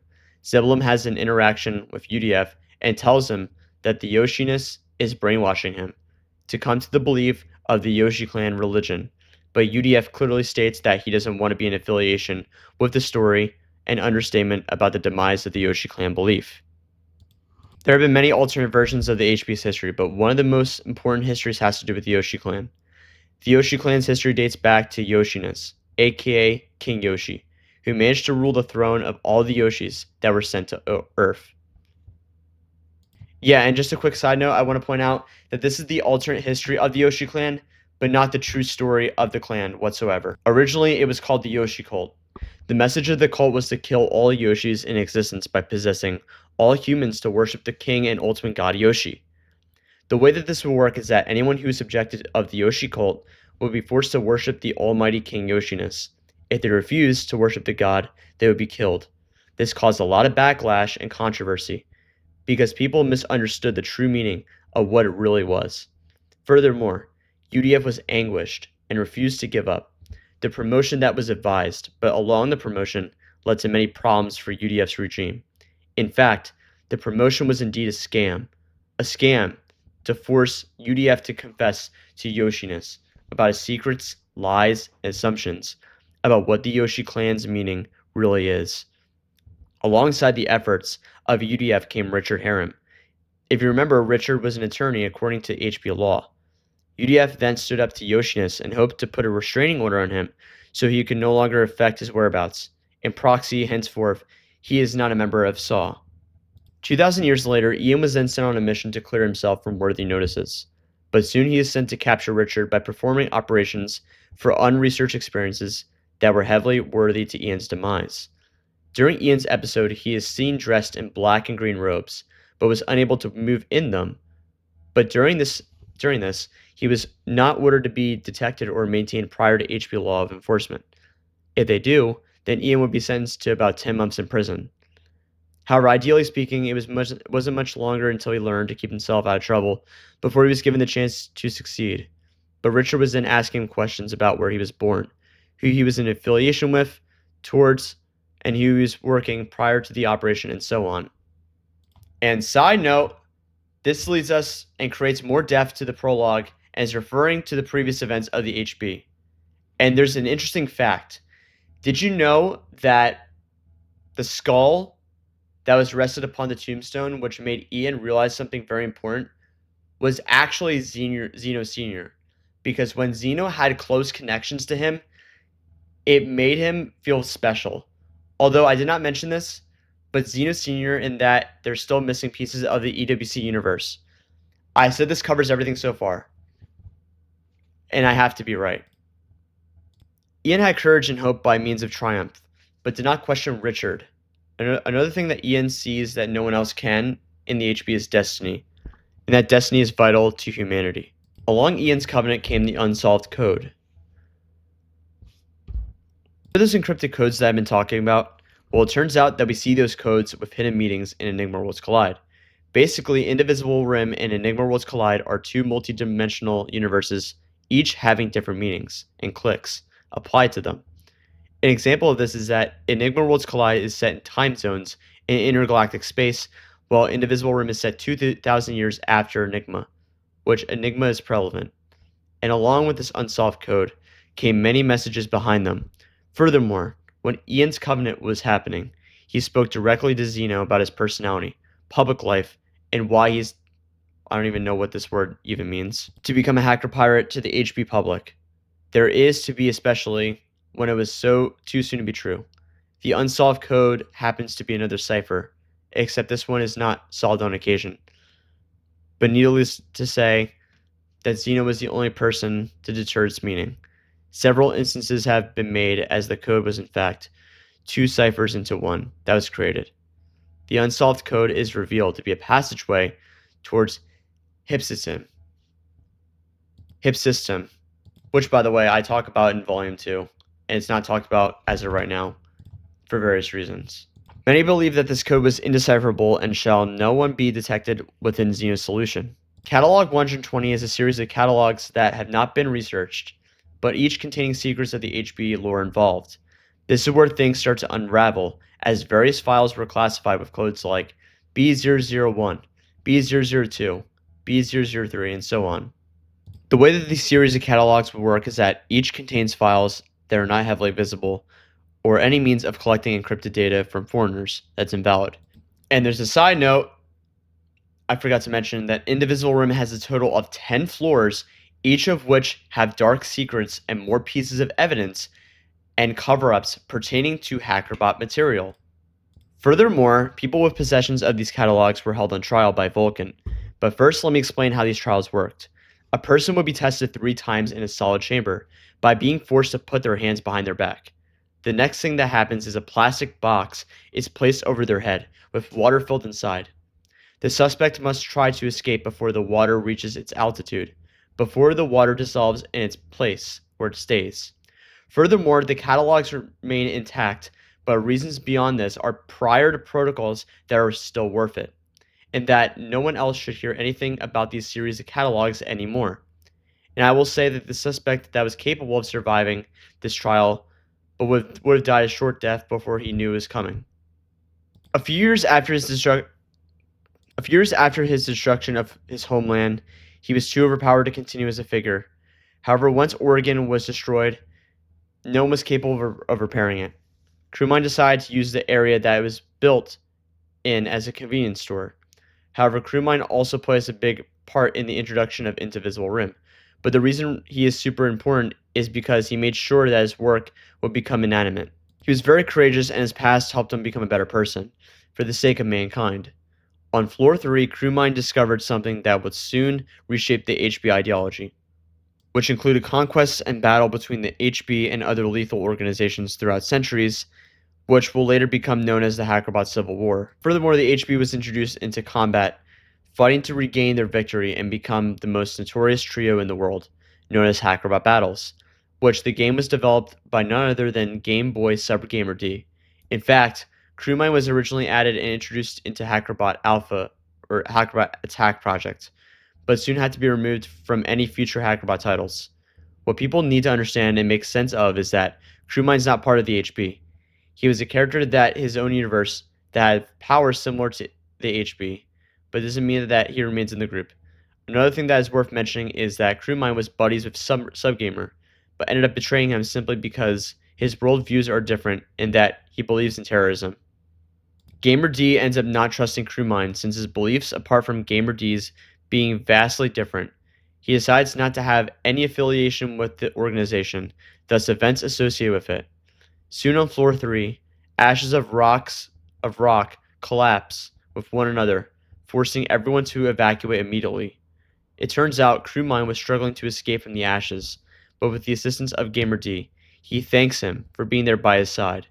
As prior to the events of the Floor 3 collision, Gamer D decides to develop a new HB title called HackerBot Alpha Attack, which was still in development, but interestingly enough, Crewmine was not the first character added. Crewmine being the first character to be added before the release of HackerBot Battles, but in a game which was not fully released called HackerBot Battles Demo. But along came a problem with Crewmine's character. It turns out that the stats associated with him are buffed, thus meaning he can easily one-shot any HB character despite any form of supernatural power. Crewmine's stats worked like this: 10,000 attack, 40,000 defense, 90,000 speed, 300,000 agility. This shows that these numbers are hidden from Crewmine's character preset, meaning that these stats are not mentioned, but what made Crewmine so ultimately overpowered was the fact that he was able to kill anyone in milliseconds. And despite him supporting the idea of terrorism, Gamer D and Crewmine face off each other in a battle to see who's the most reliable, balanced character.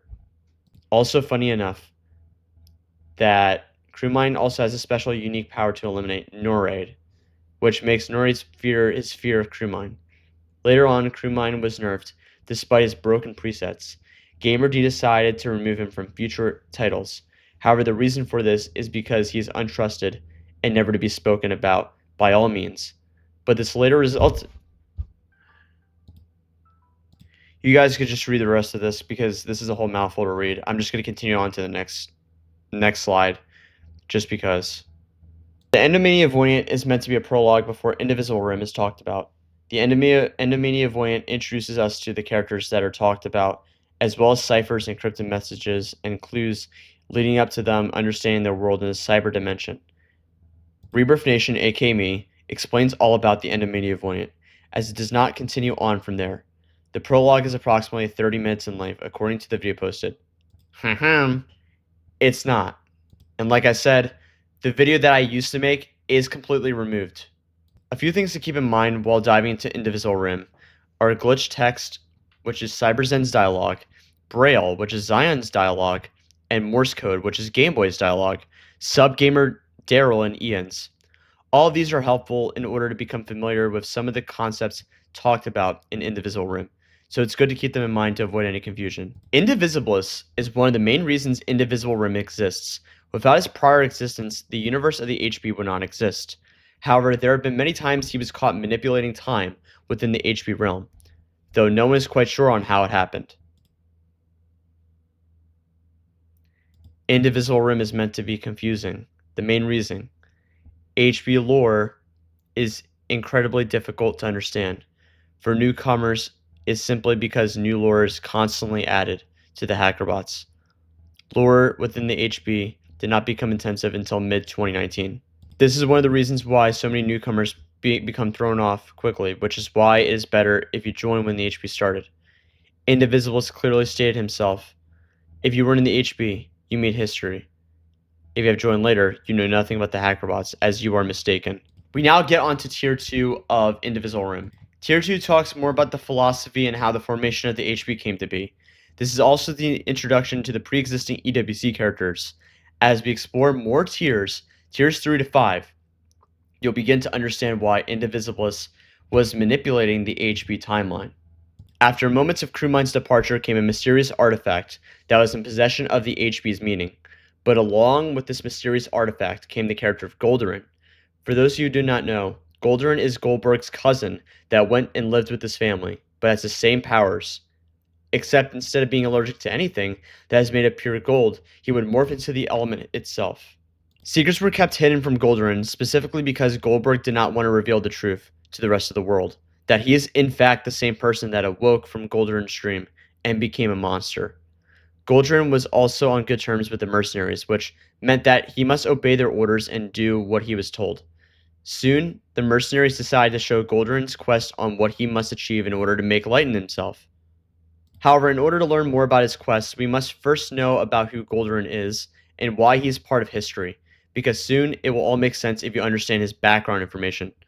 Goldorin is clearly mentioned as cousin of Goldberg. His powers are considered prototypes, but he only has one form of power. He has powers similar to Goldberg, except for one minor difference. He is able to morph into any element he is exposed to. Inhaled and touched with this power could mean a life or death situation for him. It means that due to him being exposed to Quantum Type 2, he was exposed to a new element which no one has ever heard of before, called Inschema X.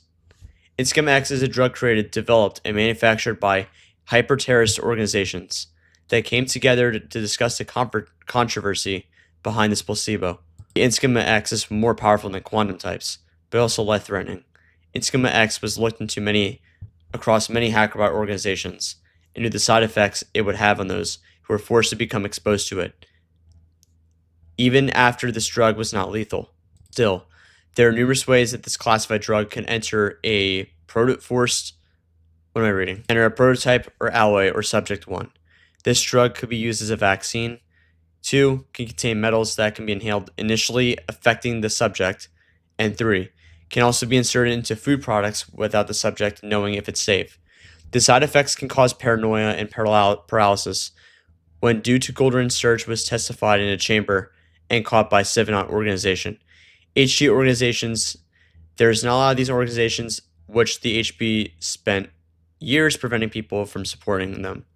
They hijack, corrupt systems, hack into network servers, and commit cyber crimes such as DDoS, aka hypertension organizations. Here we have the hypertension organizations, which are Civonauts, Yellow Flood, Inforadora, Skulls, and Devenants. And just a side note, I wanted to point out that these hypertension organizations will not be explained in the HB archive PowerPoint, but will be explained in none other than Earth Hydra, aka H2O's universe, as well as the Hackerbot organizations, and are not relevant to Earth ZENON.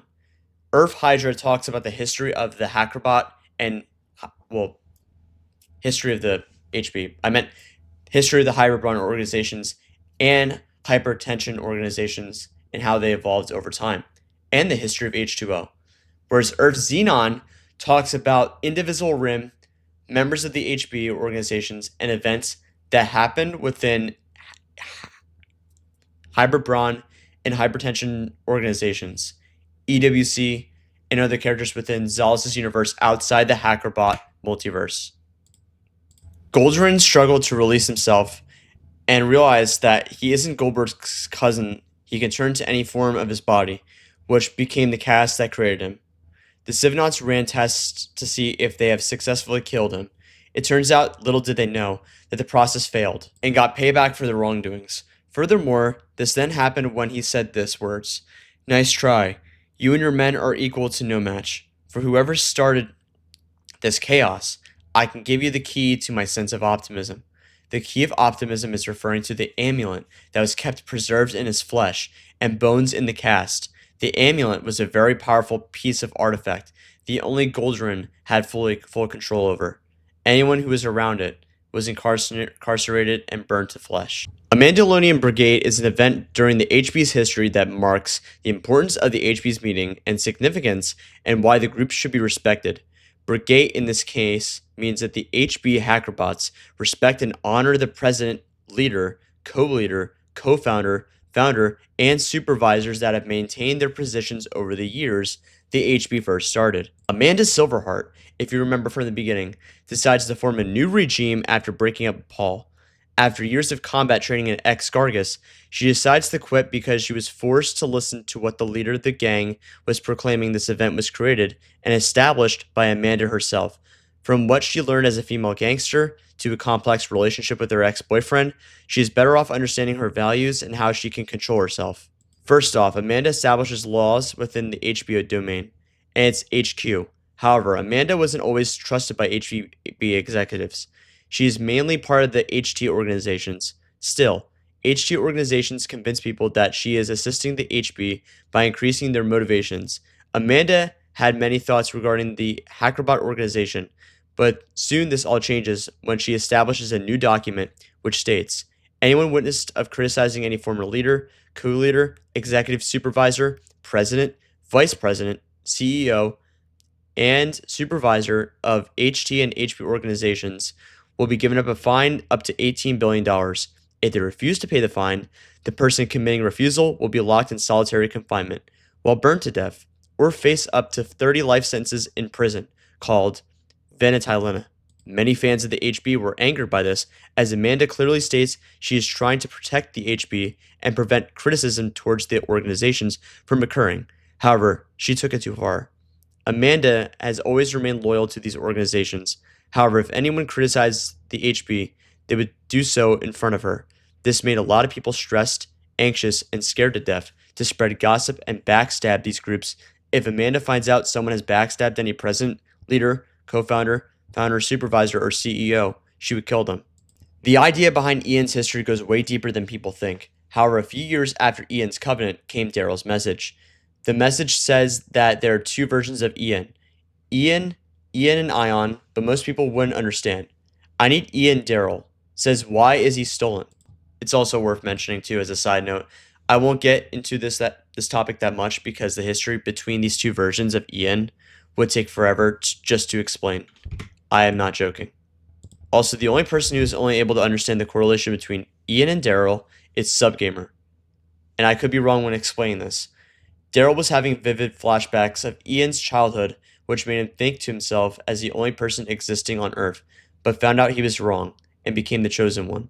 Furthermore, the message that Daryl received talks about what happened to his friend he owns, but is ordered to get back. But the message it presents results in Daryl angry and irritated that he does not want anything or anyone questioning him or Ian. And just a side note to point out that what I mean by this is that it goes a lot deeper than it is. Equivalent to around 1,225 pages of Leo Tolstoy's War and Peace. And yes, that could be true because the whole correlation and the information regarding GamerD Subgamer's history is not meant to be explained in Earth Gamma. Or I'm sorry, it's not meant to be explained in Earth Xenon. You want to know all about that? Go check out Earth Gamma, which is not completed. I don't work on that. We each work on our own Earths. Just wanted to mention and point something out. I actually messed up Sivdo's regime for some reason. So yeah, there you have it. Sivdo's regime really is nothing. I mean, all you gotta know about Sivdo's regime, I mean, I had the file, I had the text, but I was like rushing just to get the information pulled from Google Docs right onto PowerPoint. And then, yeah, it's, I guess that's corrupted. So it's not really important. On to the next one. After Crewmine's homeland of Oregon was taken over, 06 was not in use for anything, by all means, but as a recreational place where people would celebrate Crewmine's achievements. However, people were not descendants of him, were not allowed to make threats towards him or slander him, because since he lived in 06, anyone who manages to threaten him will be left upon a trace, which will leave 06 under the radar. This is shocking as many people did not seem to believe this was true, but it results in a lot of controversy during the Hackerbot Civil War. Soon, but I want you to understand that 06 was the only place he would be able to reflect on his methods of care and self-awareness, of how he manages to live for long periods of time in his homeland. The HB then had a formal meeting to discuss recent events that occurred during Raphael's breakdown. As GamerD tells them, they're prohibited and will be tracked from talking about the Civonaut leader, threatening him, and will be left upon a trace if any of them threaten to kill them. The HB organization will shut down. Richard Harem then calls a press conference to discuss the overarching issue and says this: I believe it is wrong to make threats to anyone, but the HB is at front with Crewmine. He is lying to everyone. That sick B word. Before Richard finished his sentence, someone screamed, "Don't, you imbecile." And just as what happened, Richard was tracked and arrested. Richard in this case was a hero, an icon, because he was helping others in the best way possible, but did not want anything to do with other HD organizations whatsoever. We now move on to Tier 3 of Indivisible Rim. Amanda's Covenant was soon awaited with long trials, but soon this all changed when Archgod was put in place. Amanda's Covenant of Archgod deals with the psychological characteristic of Amanda's personality and how she changes over time. As she experiences her life as an apprentice, to make matters worse, Archgod was a settlement that no other HB member could access, thus being the settlement that was not invalid, but rightfully so. Archgod dates back towards later time periods, somewhere around 5000 BCE. Hackerbot years. In other words, Amanda's Covenant was unlike no other.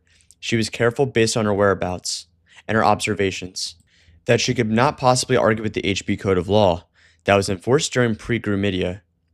Amanda, while she is a gangster, after all, she did not believe in criminal activity, and instead wanted to seek new opportunities for law. She arrived in Archgod to make sacrifices on her behalf. Archgod made a promise that would be kept between Amanda and him, only that no one else would be on the lookout for their conversations in unison, and that no one shall rest before their lives are put at stake. Amanda possessed many qualities no one else even thought of, such as bravery, independence, and courage. You have all been waiting for it, and now it is time we get into the topic between Civonaut's organization and Sivdo, as they battle in a major upheaval of clash. Although it wasn't just called the Hackerbot Civil War, and here is why. The HackerBot Civil War was something called something, but this war wasn't actually called the HackerBot Civil War. Instead, it was called the Doomsfield War. Because the events of the HB are at stake, pressure to participate in the competition between Civonauts and Civdo organization, the HB decided not to intervene during this time, which was a huge mistake. The Doomsfield War was one of the most intense battles in the HB history that will be remembered for a lifetime, as the HB's significance continues to live on for decades. The HackerBot Civil War was fought alongside Civdo organization and Civonauts organization. The HackerBot Civil War is actually called the Doomsfield War. Although these two organizations were still at large, to gain a full comprehensive understanding of the HackerBot Civil War, first you need to understand the goal of each of these two organizations. First off, Civdo's ultimate goal is to support the HB and become allies within their system. They believe in creating peace and establishing disputes within group effort. There are no affiliation with HT organizations and make changes in positive outlooks of HB society, whereas Civonauts' ultimate goal is to encourage global power by initiating frontal attacks on HB organizations by gaining popularity to become one giant empire and to spread the word towards the public by ruining the HB's reputation by convincing people to believe the HB is full of hackers, terrorists, and cyber criminals, when in reality these beliefs and accusations are false for that matter. This eventually struck conflict between these two organizations as they would compete in direct serious competition based on popularity. Whichever organization skyrockets in popularity, they're awarded points based off their company. The battle was heated for hours on end, day after day. Serious tensions grew within these organizations and became so brutal, one of the members would have to face death. As this battle goes into great detail, this is what marks the turning point of Grimidia. This war quickly escalated because of none other than Cyberzens. Cyberzens made the statement, "The HBs are blood, are brothers. Never back down until you have a moment to catch your breath. We will not stop. We will not rest. If Civonauts wants to overthrow us, show no mercy." Then we get into the confrontations between the leaders of these two organizations. The most famous confrontation being the interaction between Crewmine and Raphael Hoffman himself. Crewmine spent hours interrogating and tormenting Raphael to his breaking point, that eventually came to the point of turning into a monster. Raphael then develops a plan to defend their title, by turning the tide of war into an explosive frenzy. In the end, Raphael was wrong, since the only way to gain a chance to win is by overthrowing Civonauts and taking down its leader, Crewmine, by hand. While this task may be simple, it isn't, as several laws were passed when more and more tensions grew within HB and HT organizations. Crewmine established a law where anyone willing to threaten, attack, and infiltrate his organization will have to suffer major decline of their group. Eventually, H2O stepped in, as it became an important role during this event in HB history. H2O and Crewmine were in a face-off with the same powers, same abilities. Both were equal in mind control and deception. In the end, H2O won and terminated Civonauts' organization. How did it happen, you may ask? It's classified information and top secret. The answer is H2O. Crewmine was left speechless as he was forced to pay reparations of HB's property. The only organization that stands is the HB. The war stretched on for 20 years, from 1996 to 2016. There isn't much to say about this topic, only that it talks about Amanda's depiction of reality. However, not only Amanda's depiction of reality was so common, the indinct, in case, is her actions. Amanda was controlled and self-used to the point where she can't control what she is thinking in the current moment. Whatever is left of her is kept aside with no one to gain a new understanding of her behavior. Amanda shortly decided to stop worrying about her reality, as it hurts her family's belief. Simply put, sound wave illusionment is simply a file that has been corrupted that talks about the proper usage of sound waves in great detail. It was then corrupted accidentally by the Firewall Gland. This was a code that was established by Hell's Bounty organization, which no one has ever heard of or has no knowledge of. After the events of the Hybrid Brawn organization, a new founded organization was formed under the name HB. Hybrid Brawn was no longer the OG it used to be. Hybrid Brawn's members were originally H2O, Raphael Hoffman, Max Vulcan, and Game Boy. However, Xalus was not part of this organization, yet he still has a vast knowledge of the organization and how it started to form into something unimaginable. Also, I do want to point something out, that if you say that Game Boy was the founder of Hybrid Brawn, you're wrong. Because first off, Hybrid Brawn and HackerBots aren't the same. The Cyberzens organization tells the story of events that occurred before the HackerBots was created. It was actually Nigel Franklin, one of the members of Selvadon's organization and crewmine supporters, that was part of the organization. Franklin, one of the members of the Selvadon's organization and crewmine supporters, although Selvadon's organization had no co-leader or co-founder. Nigel died of stage 2 cancer in 1939 because of his unhealthy red meat addiction. Not only he was part of Selvadon's, he did not really care because it was Nigel's fault. He killed himself since he was badly addicted to red meat and only eats red meat. One of crewmine's assistants begged him to eat healthier and to be concerned about his health. Nigel didn't care about gaining 300 pounds, and all he ate was hamburgers, cheeseburgers, and pepperoni pizza, part of his diet. Also, he was around 58 years old and died from stage 2 cancer. If he stayed healthy, he would have lived longer. H2O was furious, as crewmine lured him into thinking, he shall be respected. Anyone who backstabs Selvadon's leader will be held on probation and face group repossession. H2O said this, "Oh, of course we should respect your leader. It's his fault he killed himself. He didn't die of old age. He's the reason we have to put up with your stuff." After the Doomsfield War, Selvadon's organization and Cyberzens organization were the final two that standed. The war ended when a person by the name of H2O officially terminated crewmine, as he was forced to pay all the damage of HB property. Not only that, it ended since H2O made a contract stating HT organizations will not be held under the influence of HB property, HackerBot property. Crewmine was forced to leave, still with Selvadon's organization falling apart. Crewmine still lives, but is instead weak because of H2O's binding curse that entered his soul. Soon, a person by the name of Gameboy discovered the HB, was excellent in programming, and stole the works of HT organizations. This was a good thing, since these organizations are dormant. The only thing they can do is blow up buildings, not hack into networks, as this was passed under HB law. The HT organization's mission is to simply encourage the use of criminal activity, hack into network involving hybrid brawn, and develop new lines of code to maintain an abuse of power. This goes across Skulls, Devidence, Yellow Flood, and Foradora, and Selvadon's organization. And Foradora may still be an HT organization, but they're not really all that bad. It was the leader of the group that was corrupt, but overall, they're the reason the HB is still in good hands. But at the same time, they like to steal HB works behind their backs. And Foradora was an organization that should and shouldn't be trusted. Everything involving stealing HB works by them was accidental. They did not mean it intentionally. Just then, Game Boy's vast knowledge on codes, hacks, and ciphers then meant one thing. Peace negotiations were held at the Foradora Center. Its new leader by the name of Michael Grovewich helped him reform Hybrid Brawn. And just a quick disclaimer that it was actually Grovewich that came up with the name HackerBots at the time it was established and created. Darian was the one that actually created.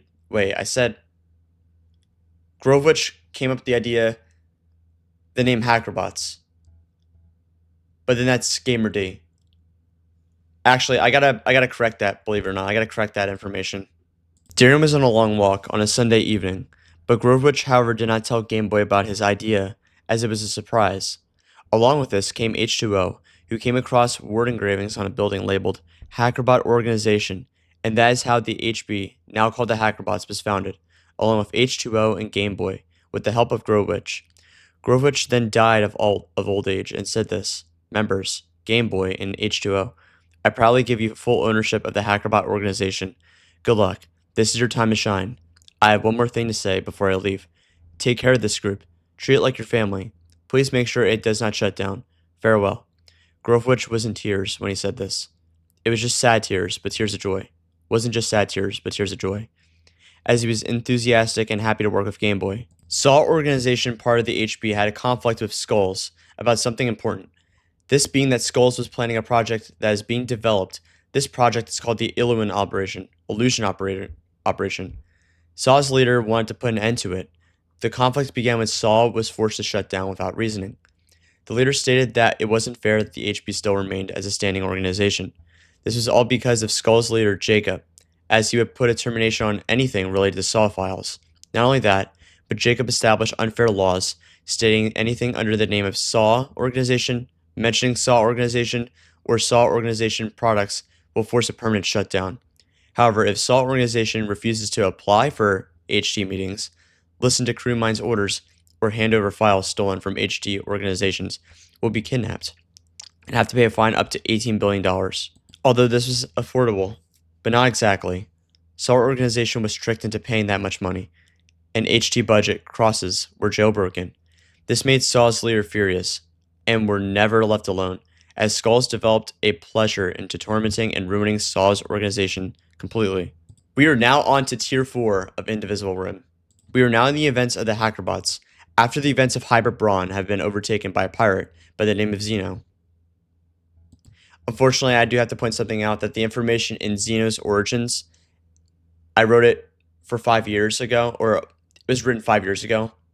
So most of the topics I cover in the HB were in the PowerPoint.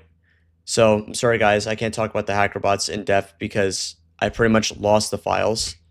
So yeah, there's that. For those of you who do not know, Zeno is a hacker pirate who's the father of the Hackerbots. He also contributed a lot for the Hackerbots and was the creator alongside H2O to make the hacking program, HeckTech. And side note, Zeno has nothing to do with the Hybrid Brawn organization. This is pre-Hackerbot era. When Zeno is talked about, we are talking about his significance towards the HB, not Hybrid Brawn. Zeno's personality goes in many different directions, but is more laid back, chill, and likes to drink on occasion. He is also a multimillionaire from his parents, since they both died from cardiovascular diseases. Zeno is not human, but is immortal. However, people have made theories about Zeno living up to 300 years old. In fact, Zeno is not seen as much, but is around 325 years old. Zeno was not the person who created the Hackerbots, but incorporated the hacker knowledge completely derived from HT organizations to establish his most famous coding language, the Xenosiphon. Eventually, Zeno had to give up for retirement, since he achieved so many accomplishments. He gave birth to his son Pyrzeno after his death. This is because Zeno grows sick of being immortal. Long ago, the HB has most notoriously been focused on Game Boy, Subgamer. However, there have been many theories that Gamer D has been sent to the underworld, as there is not enough information to connect the dots. Although Gamer D was not very keen to understanding the world of the underworld, aka the world of Inferno, because his universe is mostly involved with his character dynamics, including characters such as Norade, Sparky, Ian, and Softlock. All of which, by the way, are talked in Earth Gamma, if y'all want to go check that out. And I'm going to say this again, I don't work on Earth Gamma. I don't work on Earth Hydra. Well, I do work on Earth Hydra a little bit, but it's not really mine. So just to give you a refresher, Earth Hydra, H2O's universe, Earth Gamma, HB Gamer Dev's universe, and this one, Earth Xenon, my universe. All these universes are completely different from each other, and they all have one thing in common. They both incorporate each of our backstories, and are key important parts to remember to understand the HB. There are many elements that need to be carefully researched, but one element in particular needs to be studied as carefully as possible. In fact, quantum type 1 was not one of the first elements created under HB terms.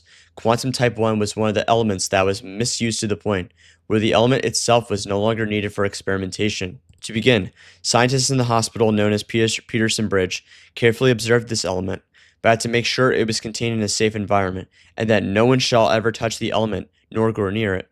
In other words, quantum type 1 was one of the only synthetic elements that wasn't yet classified, therefore took time to replicate months on end. Quantum type 1's mechanics behave in a very obsolete way, since its clone, quantum type 2, does not share any similar characteristics to its first element. An example of this is when quantum was used for experiments was when Gamer T was subjected to quantum type 2. The side effects it would have are hard to reconcile, therefore not showing any results. Gamer T received the quantum type 1 dosage, almost like a lethal injection. This element was also known to be poisonous and behaves like polonium. Surprisingly, Gamer T survived its effects. While this may be normal, the side effects were not noticeable, due to the fact that Gamer T would have been dead if it wasn't for the injection. It turns out that the scientists and doctors failed, as his quantum was supposed to help him grow stronger. Instead, it did the opposite. While Gamer T was experiencing excruciating pains, sharp pains in every part of his body. The pain eventually grew stronger and stronger the more he fought it. And this part is where the rumor comes in, so just be prepared for it. The doctors thought execution by electric chair would stop the pain. It turns out they were wrong, as Gamer T escaped while the electric shock presented black metallic alloy, which in fact was the quantum, which was hazardous and became Quantum X. The alloy then formed itself into a human being, growing stronger than ever, as this is no longer Gamer T, but a monster to kill everyone. Meanwhile, a person said this. Not going to say that. No one even knew where Xalus came from, as it was said completely out of nowhere.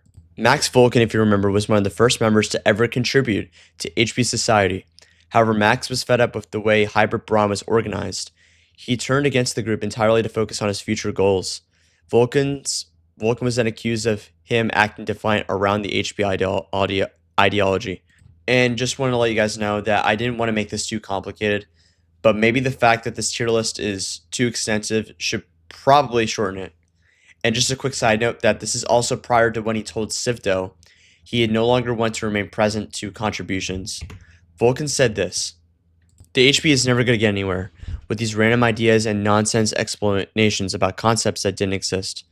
Vulcan was completely fed up of anything HP related, but there's a reason why he's experiencing defiance, simply because he can't block out his demons.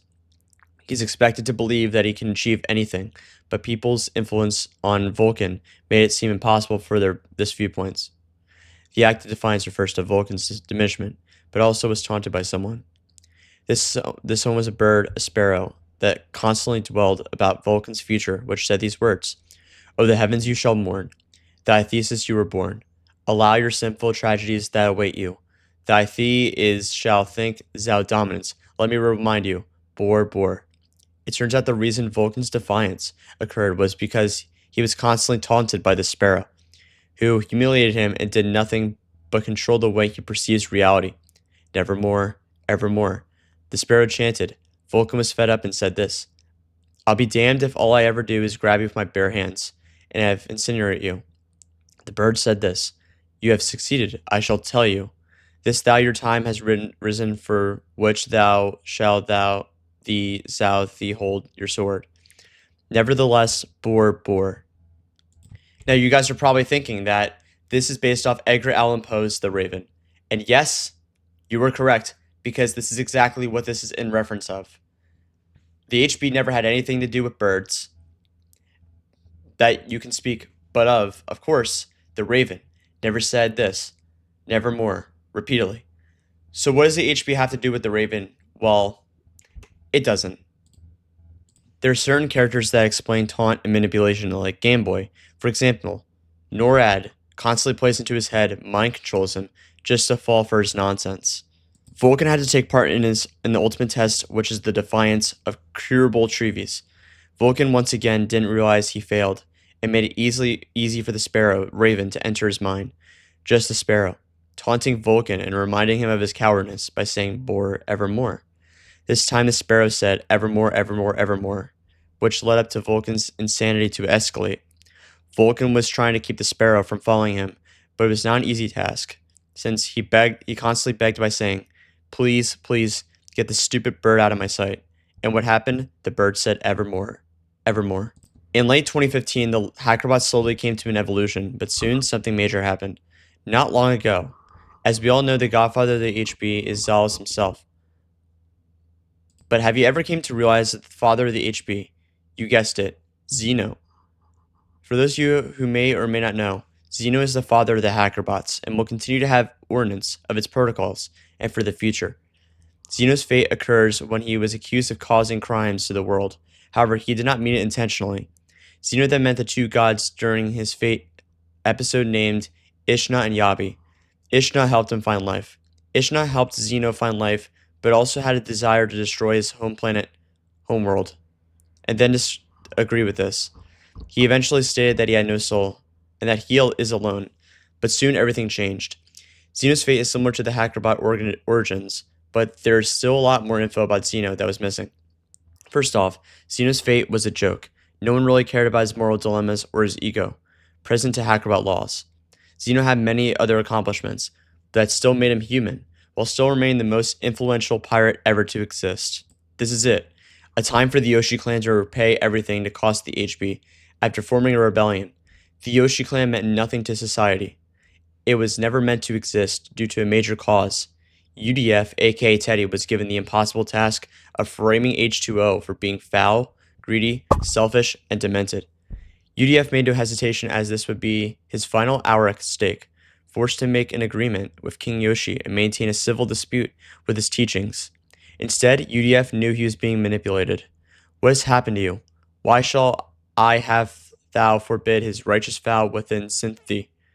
Lord Yoshi will praise me, as shall thou spoken upon my reigns on hell.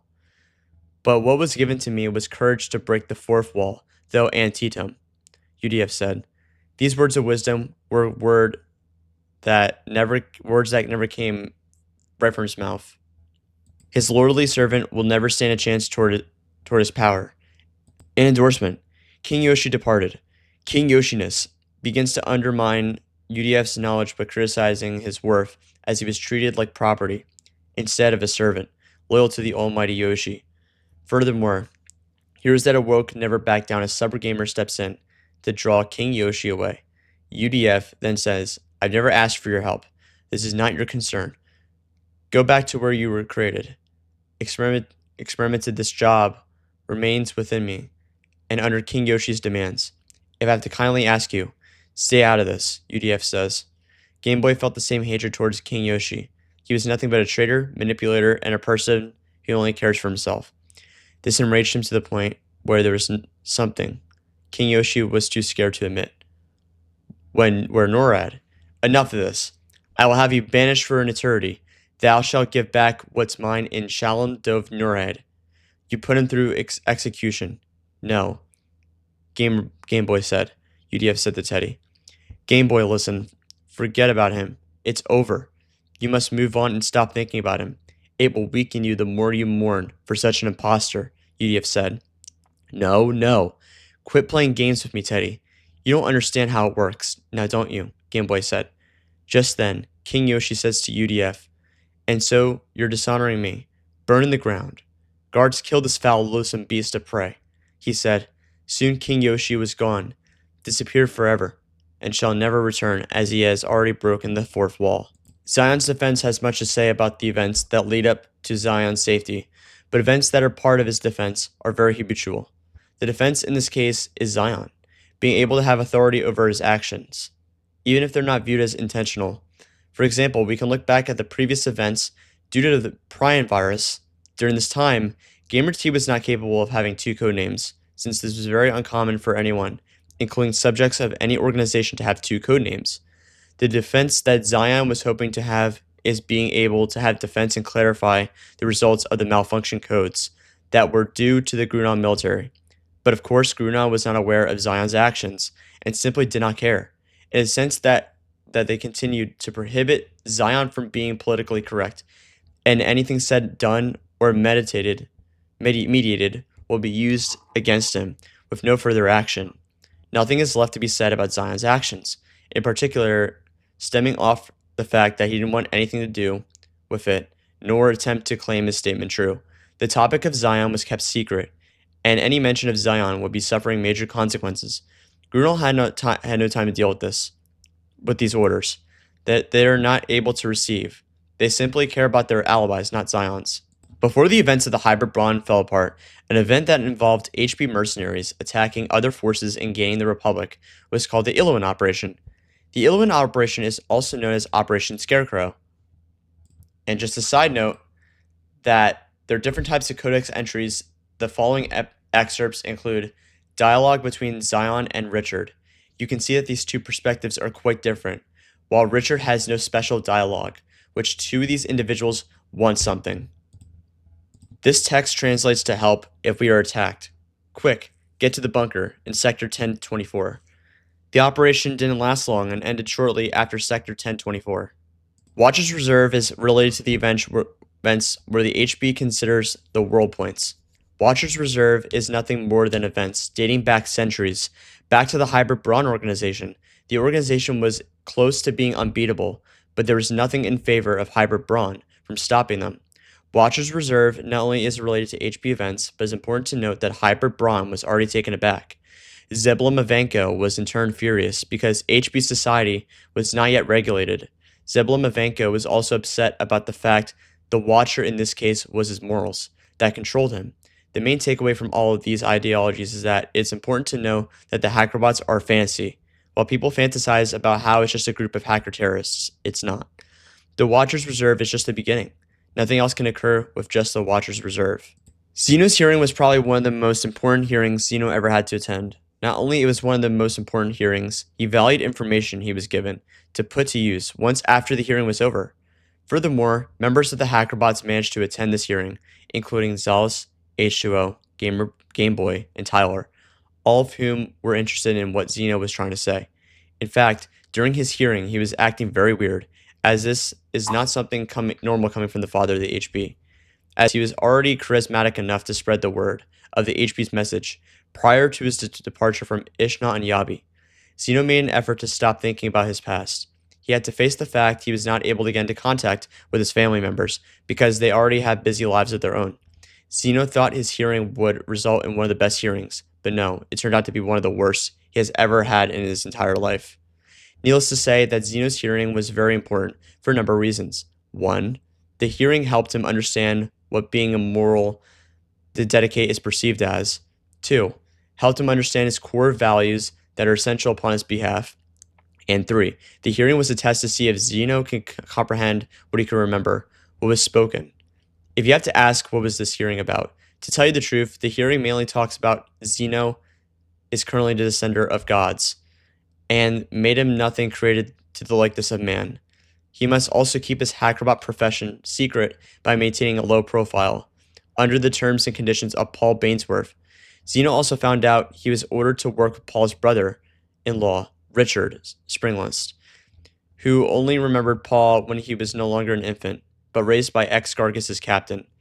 The hearing also talked about how Zeno should have little to no information with so-called hypertension organizations, as well as none other than the Fireball clan. Any notice of Zeno's course of action regarding these practices and demendums will receive trial, penalty, and exertion. The task for Zeno was simple, but in reality it was a test to see if Zeno would keep his wish. Surely, slowly, but surely, his ultimate power that consumes him is his immortality, but soon, master of death, that deems him to live eternally. And this is what happened from Zeno's hearing. We are now on to the final tier of Indivisible Rim. The HP archived was a file that was somehow corrupted, but it was later recovered when something surprising happened. Archived files of the HP were files that were extremely valuable and key to succeeding in the markets and vast competitors of organizations. One source from HP Protocol is the PowerPoint. And just a quick side note I wanted to point out, it was actually me that recovered the PowerPoint, illegally. I can't explain how I got the files back simply because of, House Bounty orders. It will result in a permanent loss of my CEO role, and the organization as a whole will shut down. So, yeah, I got the PowerPoint back, surprisingly. I was lucky I was only given a warning because the archive file of the hackerbots is a classified file that information regarding the data involved in it is meant to be kept confidential. As for the PowerPoint, is the main source of all HP related content, and information regarding HP matters, HP archived, was no longer a common file, and often led to countless misconceptions for a lot of people who weren't aware of anything. Illuminate cascades were cascades of HP religion that are meant to be reinforced with a few changes. Since Illuminate cascades aren't really Illuminate, what is the most important about this topic is this shady opposition, the unrestricted file. You may be asking yourself, what does the unrestricted file contain? And is it similar to the HP archive file? To answer that question, Illuminate cascades is one of the events in HP religion, society, and social norms. Cascades are Greek-type structures that were built with the help of the Yoshi clan. Even though the Yoshi clan was not capable of building architecture, this understanding infrastructure, their goal was to spread the Yoshi clan religion and dismiss any HP religion by using the concept of fascism. That's all there is to say. You may be asking yourself, what in the world is unquestioned? And I'm glad you asked. Unquestioned is referring to the events in Hell's Bounty that are unspeakable, not meant to be questioned and meant to be confidential. During the HP meeting at Prudentsville H2O has developed a new case file involving HB secrecy, which includes documents prior to completing the one only mission to defeat Voltron. Likewise, there's wait, I wrote that wrong. There's a new character being introduced similar to the Riddler in Batman, who is well known and inherits similar traits to NORAD, with his only mission to conquer his intelligence. Voltron, when it comes to the hackerbots using their powers, it can be very useful in just about any situation. They can think of, let's say, one of the members is badly infected. That infection can be cured within a matter of seconds. Here's where each of the members' weaknesses come in. H2O is unable to outsmart Voltron, thus deceive his schemes, unlike Game Boy Darien has the strength in that ability. NORAD and Voltron are both equal worse. If Voltron and NORAD combined forces, Voltron was growing bored of ratifying the HB by force. He decided to put the organization to the test. Voltron said, "If it isn't you, H2O, you coward pile of scum. Nobody is a match for me. I never lose. I always win. Be with me and commit the ultimate sin." This riddle was immediately fixated on H2O to test his intelligence and to fool him for the wrong intentions. "Excuse me? What did you call me? I'll have you know I'm by far the smartest, so you better watch out and don't try to test me," H2O said. "Just look at you. I have full power of your organization. You're just scared to allow crewmind to crawl into your deepest regrets. Now answer the riddle. You have 3 seconds," Voltron said. Now you're probably asking yourself, what does unquestioned actually mean? Unquestioned is just a question without reasons to unleash the full truth of each of its members. They must reveal the truth about themselves, but the risk is when the hackerbot seismic terminal network's IP addresses go global, they must not reveal to anyone psychological profiles or personal life stuff whatsoever. So now you're going to dox us then. You won't get away with this. You don't even know the security key to our database, Game Boy said. Voltron was deceived, but he is smarter than crewmind. No, he's more sadistic and life-threatening. Almost like a parasite hard to exterminate. Answer the riddle. You will not be able to leave doors or shut the cage. It's closed. Your powers are within me. I knew all along the HB is full of weaklings. I never lose. I always win. Be with me and commit the ultimate sin. The devil, Game Boy said. Wrong. The answer is your soul, he said. And it's just a whole cycle of the HB going through mind-manipulated torture. Did you know that the HB is known for many of its cyber operations that involve technology? Not just for programming, but AI is taking over the universe. The AI has recently destroyed the technology of the HB headquarters, but the scary part about this was that the hackerbots never paid attention to any of the AI. What is also scary about these AI being developed is that after one of its organizations fell, one of the members created the artificial intelligence. The goal of these AI being developed is to train them to protect the hackerbot organization, but it turns out they were wrong. Now there is more to this code, more to this Morse code, to this evidence, but sadly it's corrupted, so I apologize if it's not there. Prior to Operation Blackout, the countless amount of tests that were held were very unimaginable to many standards. AI versus Human explores more about the AI process on how and why the AI was reprogrammed to attack and go hostile, rather than maintain peace and fight alongside the HB. It turns out these AI were being developed by none other than Gerald Oshweiser. If you remember from EWC, Gerald was sleep deprived one morning and claimed to have low self-awareness because the AI project was not yet established as a protocol yet. Gerald was responsible for the development and the creation of the AI in the first place, simply because there were procedures he was required to follow in order to correct his job with low mistakes. AI versus Human, aka Hackerbot Project 0001, was when Type 1 hackerbots were created as miniature sprites. These prototypes were nothing like us because the AI technology was not yet advanced and still needed to be manufactured. Now, if you remembered the Morse code translation I talked about, well, sadly, the dialogue is not yet found. But basically, all you need to know is that the Morse code wasn't anyone's dialogue, but rather a message. And that the message was attainable to know that Gerald would be required to make use of it, despite his refusal to agree with Hackerbot Project 1. Way different than the EIB serum.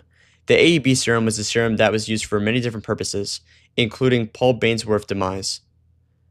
The AAB serum was contained soon after its side effects were so dangerous that it caused destructive behavior to anyone that is exposed to it.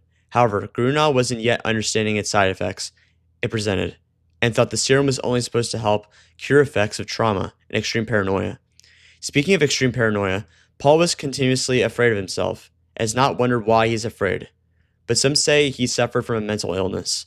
Officials and marketers of Grunau's federal officers made it clear that the AAB serum was used for legal purposes and only supposed to help soldiers with PTSD and minimize its effects. It turns out the serum was illegal simply because it forms erratic behavior in the individual and causes brain fog. This AAB serum was nicknamed the serum of offense because the general public was offended to witness the outcome of the serum being tested. Pyrazino's regime isn't much to explain. Zeno had to give up his profession because he grew from immortality. He can no longer continue because of his tremendous skill in hacking data networks. Pyrazino's regime, however, had to do with him taking over Zeno's position in honor of his true wealth, endorsement, and public fame. The regime was the reason the hackerbots are still recognized, but Pyrazino wanted to approach the HB quite differently. He believed that there was no need for the use of hacks, but instead utilized the properties of coding, including C++, Python, JavaScript, but the HB's famous coding script, Olam. Olam was a coding language created by none other than Pyrazino, and is the current language we use to program and retrieve corrupted files to this day. So yeah, Pyrazino, thank you for changing people's opinions about the HB. You're welcome. The regime was created to encourage the HB to make use of their organization and improve as an organization to better themselves in prestigious positions, to become successful. And this is why the HB is considered family. The CIVDO conference was a conference that was important for change in positions, many oppositions, and approachments towards rule sets that weren't created before. In other words, one of the leaders, who was a spokesperson at the time, stated that they would continue to be tied towards HB affiliations, and that they will continue to be supporters of the HB for their work. Each of the leaders participating in this conference had one of each goal they must abide by: to develop the one only satellite that would be useful for information technology, scarcity, and the uses of HB communications devices to network with other organizations. CIVDO wanted a bright future. However, the organization was already apart, but what else could they possibly do if all they do is watch themselves fail by making an effort to precede their goals? Raphael, if we look, was very tempered in the past, but over time he managed to compose himself and become close allies with one of Mind's allies that no longer supported him or his ideas. Other people were involved in this, including Max Volkin, Paul Bainsworth, Alex Bainsworth, and Grovich, all of whom witnessed the tragic ordeal. I clearly can't read the rest of this because of all the encrypted code, so don't worry about it. I'm just going to skip ahead. Gentlemen and ladies, I am sad to announce our organization has been put to an end. As me, Raphael, being the leader of the organization that has always supported the HB, I'll have no choice but to be forced to resign from my position. I have faith in the hands of the HB and have high hopes for what is to come next, but our organization is on the verge of decline. You have all been on top-tier members of the organization. We have spent years rectifying laws, enforcing the programming society, and most importantly, keeping in touch with HB officials. Farewell, everyone. I shall depart. Goodbye. Hoffman. Hey guys, it's Xalus here. I decided to take a break from HB content for a while to focus on other types of content, as we're about to explore more of Xalus' character to a more deeper perspective. It is important to know what Xalus' morals are. In order to know his morals, we must first understand the difference between Xalus and Zion, and how they are different, and whether or not these names coincide with the same person, being me.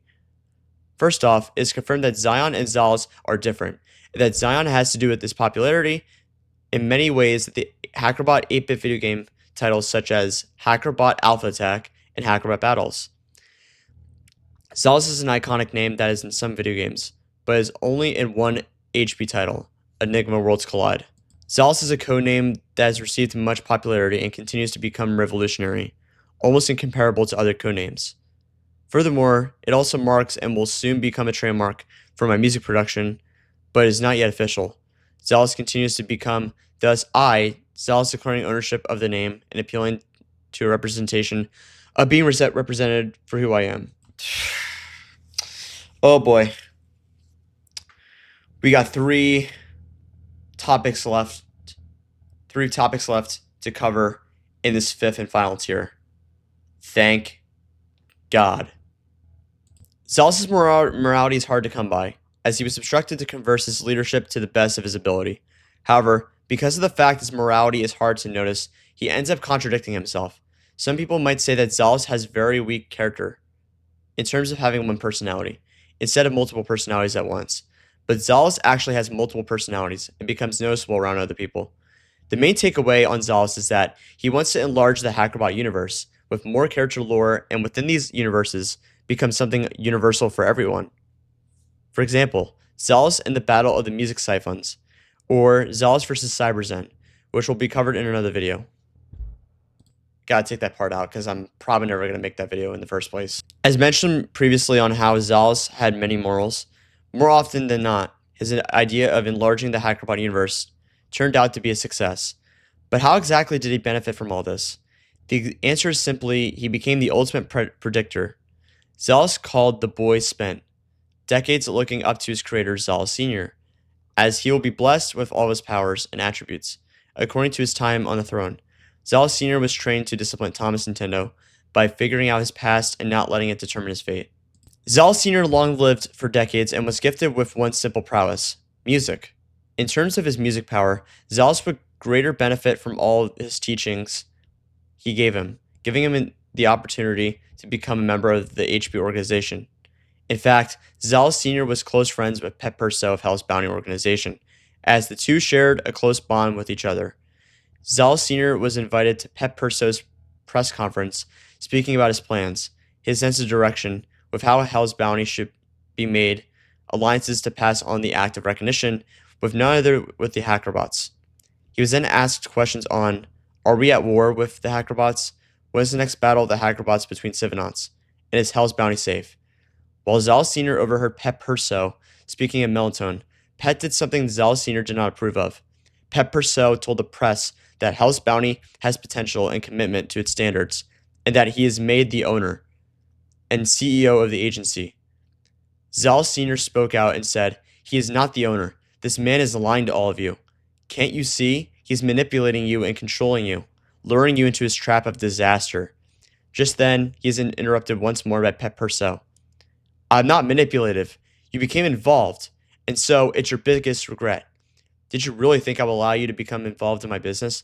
And another thing, here's something you should keep in mind next time you want to ruin my reputation. Hell's Bounty is my work. It's my legacy. It's unspeakable, the unthinkable. Join or become the victim, he said. It only gets worse from here. When asked the question, is Hell's Bounty safe? His response was, victims, place your totems, which meant reinforcements were called in. On January 10th, 2022, Xalus Sr. died from old age. With the knowledge he passed on to Xalus, became wildly useful. He came to the thought of being reborn into the afterlife, but it turns out that did not happen.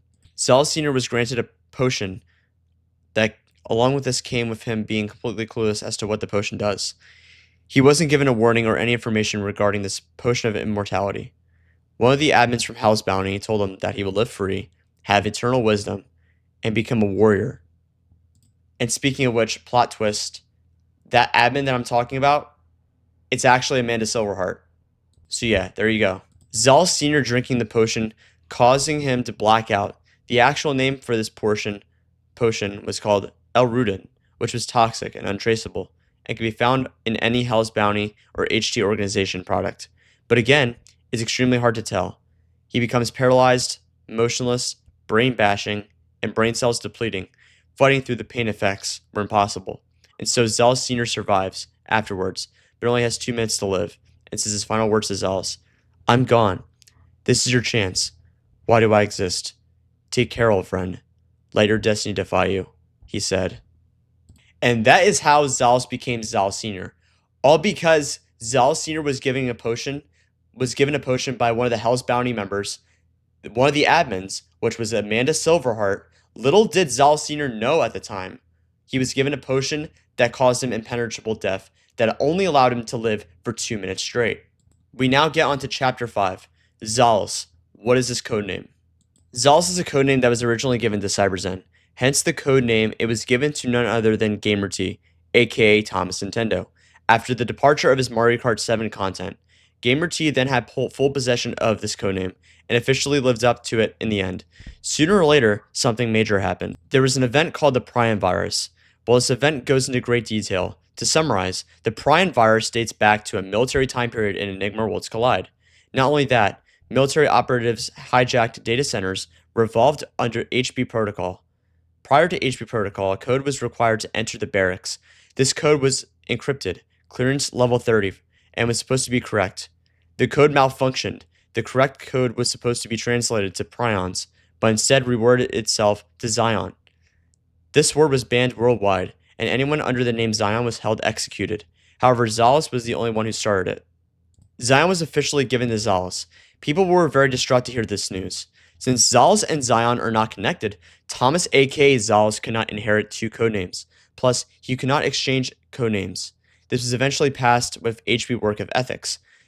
Xalus decided to give up his codename, but still remained under a new alias, Zion Xalus HB. Xalus officially became trademarked after the passing of the HB work of ethics. This includes Xalus being the official YouTube channel for Yell Ranch content, instrumentals, and a codename in honor to respect and show appreciation towards the Godfather, the President, and the supervisors of the HB. Anyone who disrespects the name Xalus, uses the name Xalus, and claim it as their own property without giving consent, under Thomas's terms, will receive penalization. And by the way, that person I'm talking about, you're looking at him right here. So yeah, don't use my codename without my permission, please. And I will say something from here on out. Xalus is trademarked, and improper use of this codename is strictly prohibited, and will result in serious consequences. Why is that, you may ask? Here's why. It shows disrespect towards the Godfather of the HB, Xalus Sr. It's considered slander and harassment towards HB executives. They are put on trial for usage of this name. It supports crewmind and HT organizations in the belief of the HB being a terrorist group. So yeah, I would watch out. We now get onto the final chapter of Earth Xenon. Well, maybe not the final chapter, but pretty much the final chapter in this video. Don't you guys worry, there's going to be more chapters coming soon. I just don't know when. But whenever I have new chapters coming out, I'm not going to make it a whole hour. I'm not going to make a whole hour long video because I know this video is probably long enough. But yeah, this is pretty much going to wrap up the entire video, so enjoy, guys. Eric Thompson dreams of destroying the city of Bubble Voda for revenge. However, due to his revenge, he blames the economy and blames the almighty Siren. As he celebrates the city's wealth, Eric becomes the ultimate villain as being the head of Bubble Voda. He becomes Bubbleman, created by none other than Doc Flock, a hyperactive chemist who uses Bubbleman for greed. Bubbleman has one goal, which is to track and kill the almighty Siren, who isn't discovered yet, for stealing his identity and becoming the so-called Bubbleman, even though Siren is only getting rid of him due to him poisoning the city. Doc Flock must stop Bubbleman from terrorizing innocent people with bubbles, but not just bubbles that behave like poisonous gas. Eric had a rough childhood, had no friends, and was abused by his parents when he was 6 years old. A group of people were playing with bubbles. Little did Eric know, while bringing bubbles was dangerous, as these weren't ordinary bubbles, the bubble juice contained terranite. This resulted in Eric being expelled. In fact, he was expelled from multiple schools. As he grew older, he managed to get away with crime without the BVPD knowing. Bubble Voda Police Department. Throughout the series, the police attempt to arrest Eric and send him to jail, but fail multiple times to keep him on a criminal record. Bubbleman must come off clean from causing disaster and terrorizing Bubble Voda for his enjoyment. Not only he wants to plot revenge, but he must avoid getting caught. Eric Thompson is at large again. Now that he has maintained himself, he must remain unidentified as Bubbleman. Doc Flock decides to force Eric into a psychiatric hospital due to his antics and erratic behavior going on in the city. Bubbleman comes up with an ingenious plan to avoid going to the psych ward to invent the bubble bomb that behaves like a timed explosive. The manhunt is on as Bubbleman's psych ward stay prevented him from his one and only goal, to kill the almighty Siren, as he still struggles in doing so. Doc Flock, on the other hand, fights for Eric's mental health in order to become distant from revenge and instead be closer to justice. Eric Thompson is in major trouble, but he isn't finished with his quest. This time, Eric is struggling financially in the business world due to his plot for revenge, becoming a criminal mastermind, and most importantly, tracking and killing the almighty Siren. Doc Flock ends up working for the HB as a deputy officer in disguise to keep Eric Thompson under the radar. Every trick in the book Eric knew is lost for good. Eric is uninformed about BBPD, keeping on him on watch. As he manages to become ghosted, it isn't much longer Bubbleman develops chronic anxiety disorder with the thought of killing the almighty Siren, is an obsession and behaves like a drug. Not only that, Bubbleman is thirsty for the Siren's whereabouts, where he is located, and who he is associated with. All this information was kept strictly forbidden from him. Eric also develops insomnia due to Siren's revenge. Doc Flock then puts Eric on medication since the psych ward barely helped with his mental health. The only question is, when will Bubbleman come across the almighty Siren? And who is Siren's real identity, as this has not yet been resolved? After spending years of committing violent crime, Eric Thompson must repay all the damage, destruction, and most importantly, the government that is held responsible and accountable. Eric must move on with hatred and find his true identity. With having insomnia, he becomes a homicidal maniac. Eric loses everything he once had, but must get his life back on track. Eric discovers a new foundation of bubble creation and visits the one only Bubble Vesma, which deals with the psychology of each newly invented bubble creation by multiple chemists.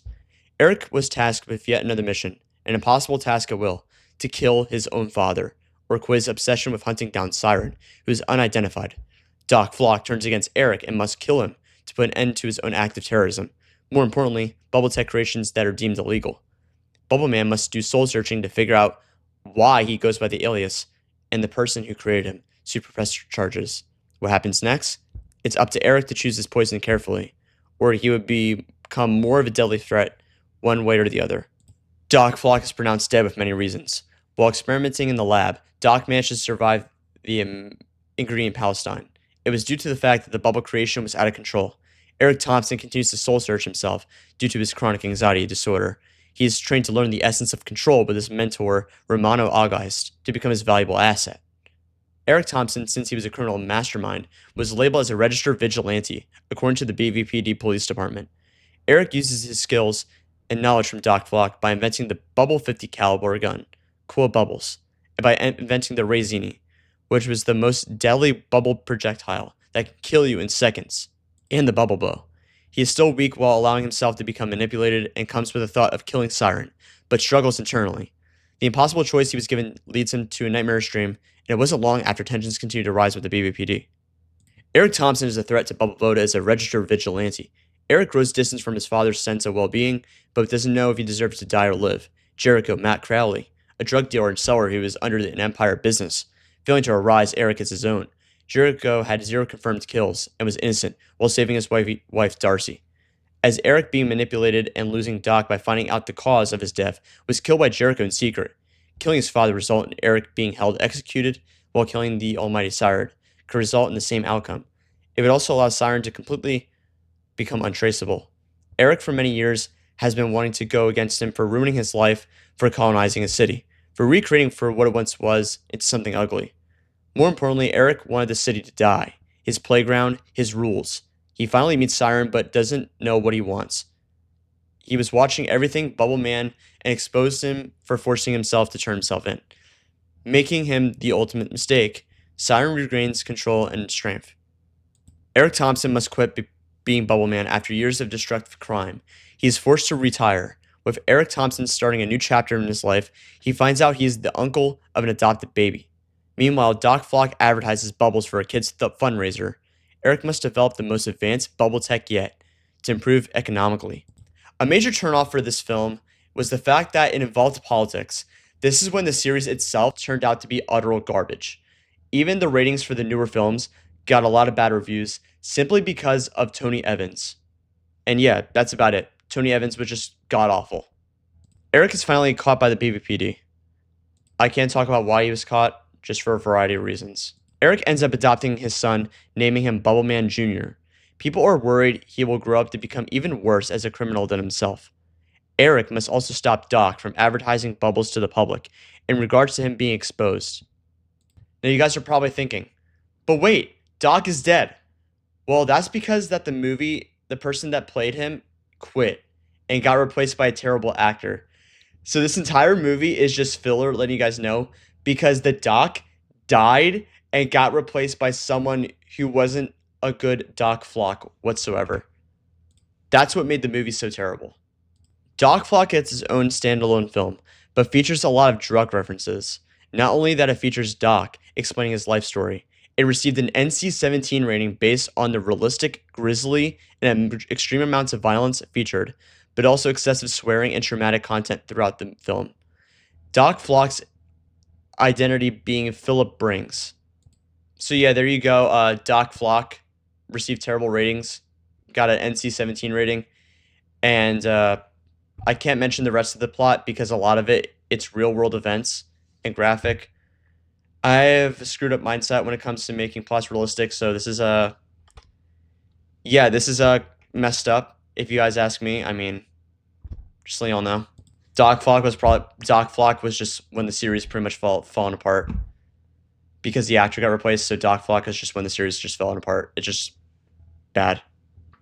This movie was okay, only because the old films had its charm and flavor, but this one is a straight up military operation Ghost Recon style film. Like what? Josh Gillard, Bodo Marshallus, I can't read that, dreams of becoming a bubble master. In order to do so, he must prove himself of what he is capable of. Josh Gillard applies for a job at a local thrift store which sells bubbles for children. However, he fails to apply for the job and becomes a bubble patrol officer for none other than Steve-O Hawk Industries. While tasked with an important mission to retrieve the Karambit and unlock Siren's database, Steve-O Hawk depends on Bubbleman's skills and cyber knowledge to work for the agency.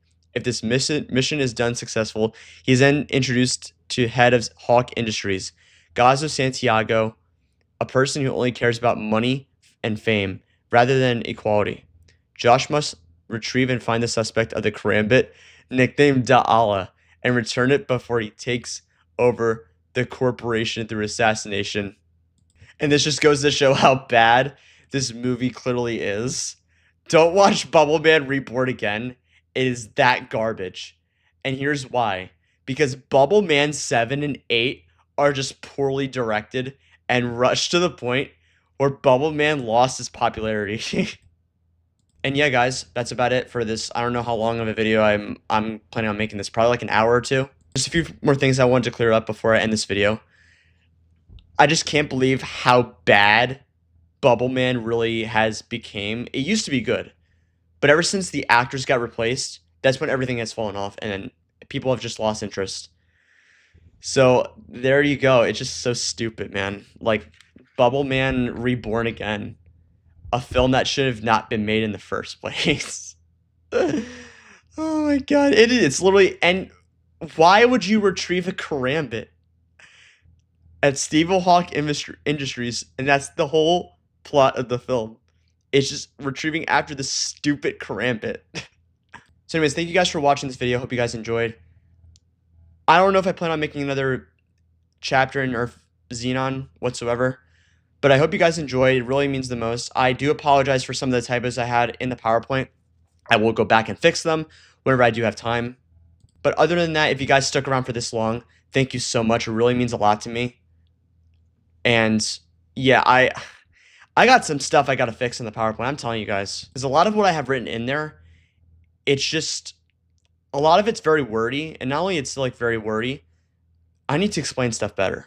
I literally just ended up stuttering due to the fact that I was trying to read everything that I wrote down as fast as I could. There's literally absolutely no way anyone is even going to read this. So I think it's better off if I just make an entire like iceberg style video of the entire thing. Because I want to do more content like this, you know what I mean? I want to do more content where I'm talking about like Hackerbot lore. Not like Hackerbot lore, but just like Earth Xenon lore, which is set within the Hackerbot universe, I would say. So anyway, guys, thank you guys so much for watching. It really means the most.